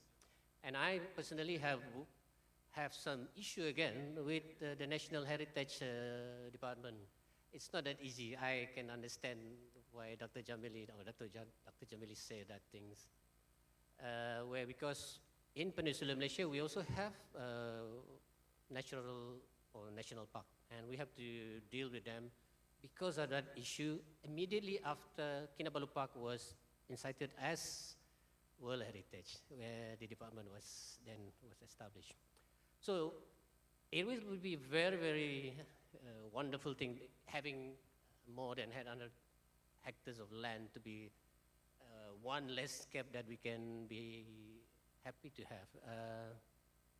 But from my point of view, working in Danum, enjoying what the aspect of tourism is basically more on jungle trekking, bird watching, photography, and with having this place as part of a landscape itself with all the unique features that they have there and the flora and fauna that we have there, it will be an amazing thing that we can have, continuously having it in place. I'm representing SABAH Expedition and Adventure Societies of SABAH. It will be something that we can always continue doing if this landscape is in place. So I would like to help, but then we all, half-century people already here, so we'll be wishful to see it happen. Thanks.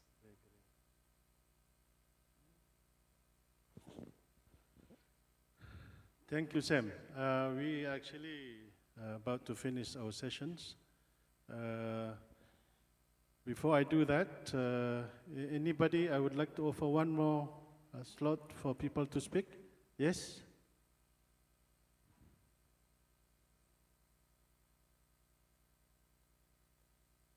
Hi, Benny from TRCRC.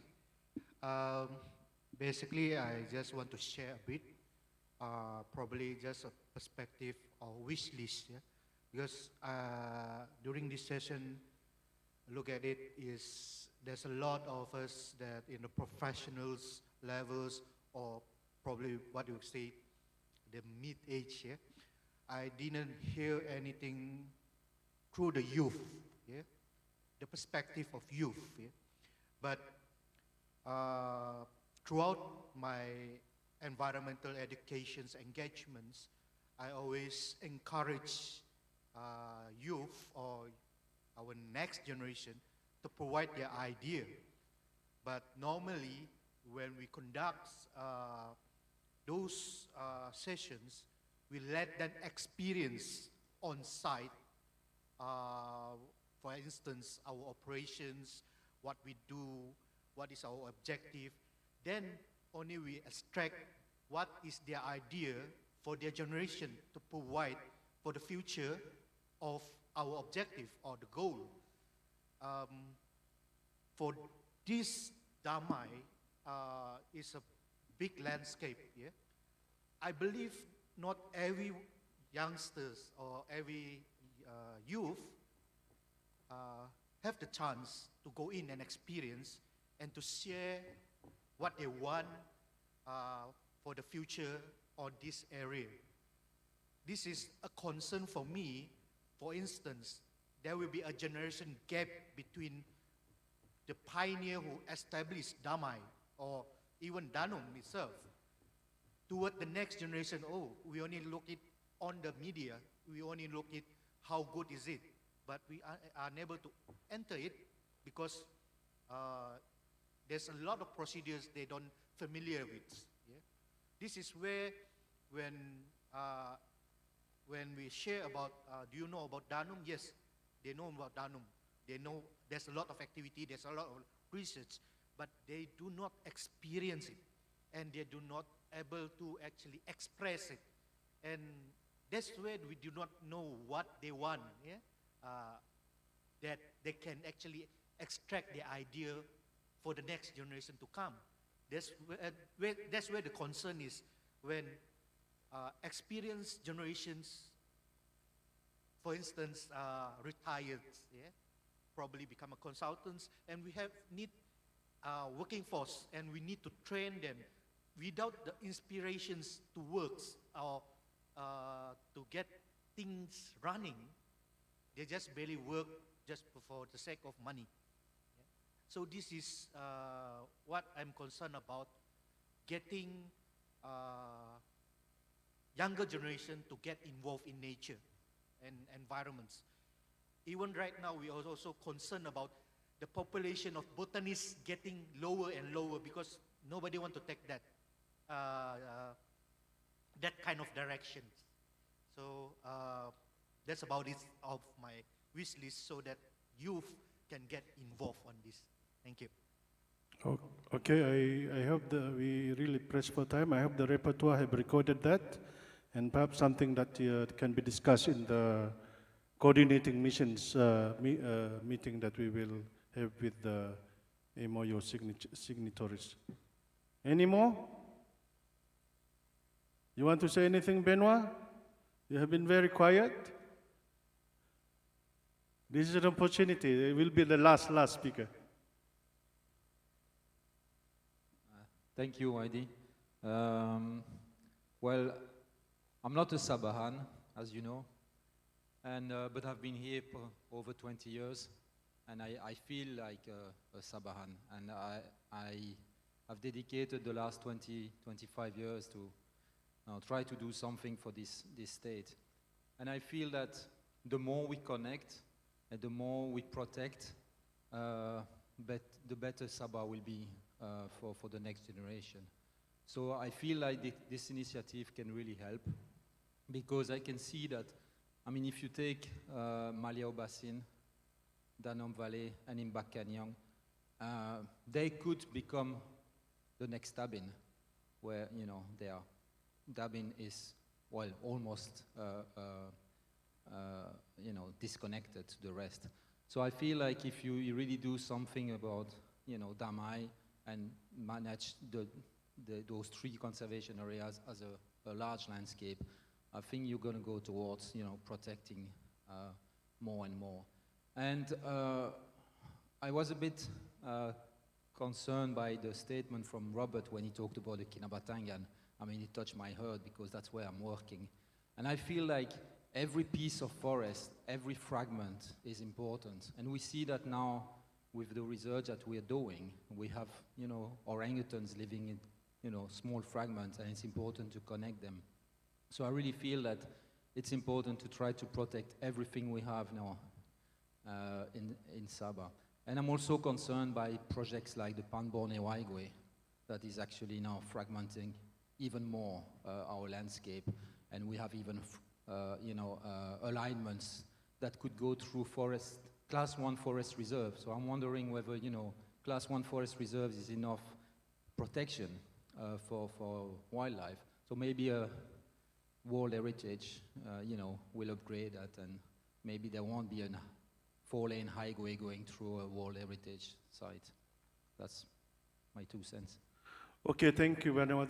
That's the last one, so we will now close the sessions. But before we do that, I would like to give 1 minute each for the speaker, 1 minute or less. So we can start with Robert.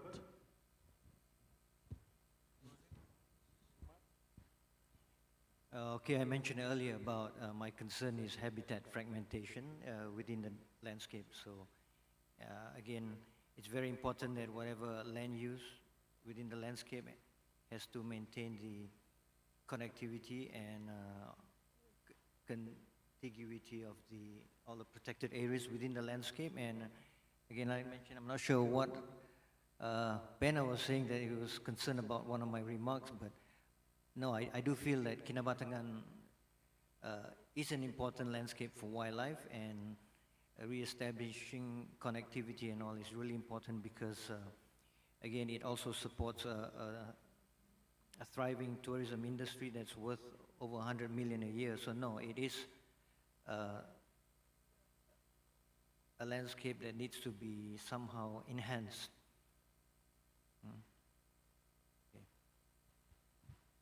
Yeah, I mean, just sort of agreeing really with what Ben and Sylvia said about the importance of any additional layers of protection that can be cast over the area to protect from mining and other land use pressures on the area. If World Heritage Listing does that, then well and good.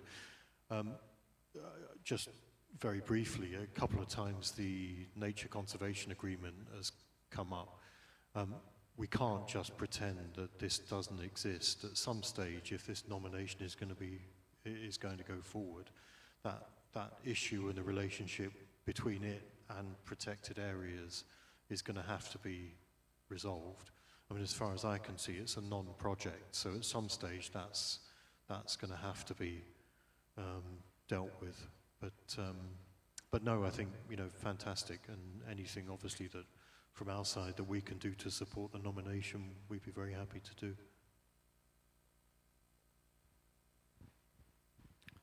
Just one sentence for me. Over to you, the younger generation. We'll be around to advise you and encourage you along the way. We are working in a very dynamic landscape. There are already actors there. It's important to get them on board in order to move towards the Damai nomination. I think my sincere wish is that someday, at the moment, it's still not there. If my daughter have children, my grandchildren will be able to see this place as a World Heritage Site. Unfortunately, my daughter and husband are still working on it, so I cannot leave a legacy to my grandchildren yet. Thank you. Thank you, everybody. Before I pass to the master ceremony, I just want to say again, for those who did not have the opportunity to say what they have in their heart, you can still write to us, recommend, and so that we can incorporate them in our final report about this forum. Thank you. So over to the MC.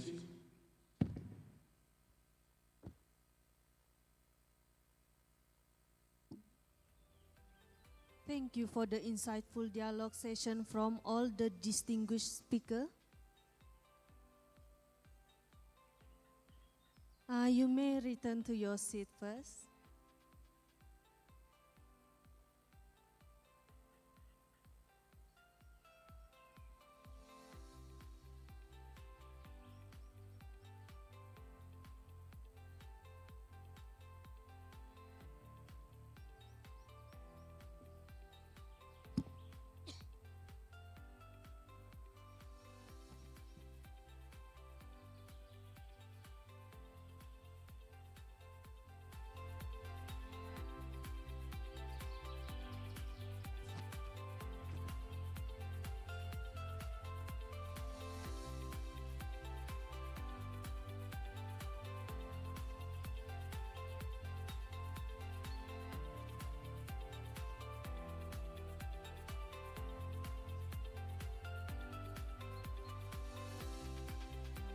Ladies and gentlemen, while waiting for the next session, we have prepared a survey for you to fill in. Upon completion, you will be able to claim an exclusive souvenir from the Secretariat. To access the survey, just scan the QR code located at the entrance. Thank you.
Ladies and gentlemen, it is now our pleasure to invite Dr. Y.D. Sinun to present the mementos to our esteemed speakers.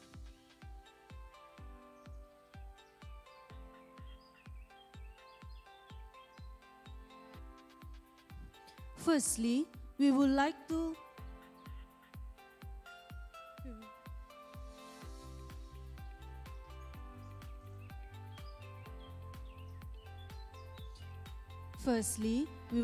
to invite Dr. Robert Ong, Deputy Chief Conservator of Forests, to come to the stage.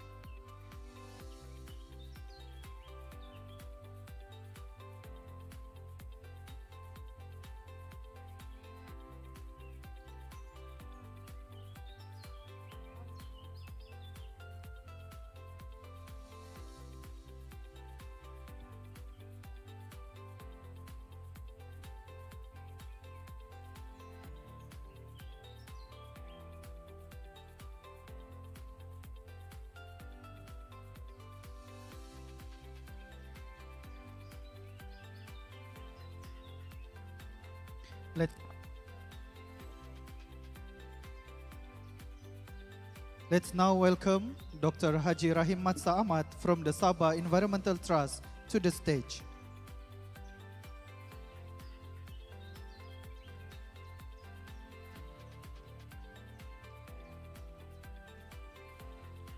Next in line, we invite Dr. Glenn Reynolds, the Director of SERB, to the stage.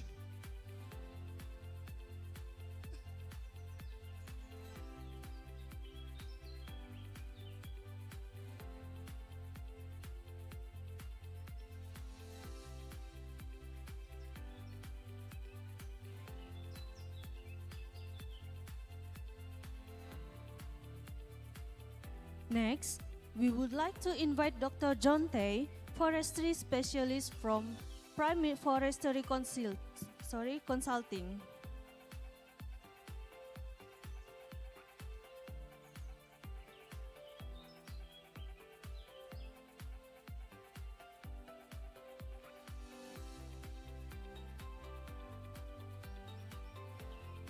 Last but certainly not least, let's invite Datuk Dr. Jamili Nais, Permanent Secretary of Ministry of Local Government and Housing.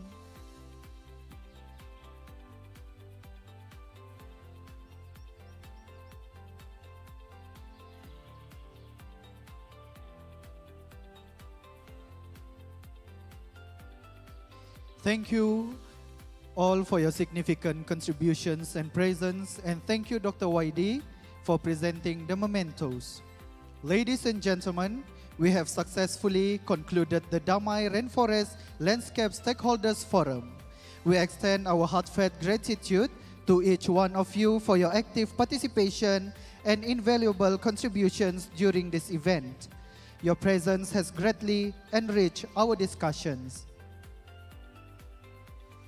As you prepare to depart, please join us in the foyer for a delicious lunch to conclude our gathering.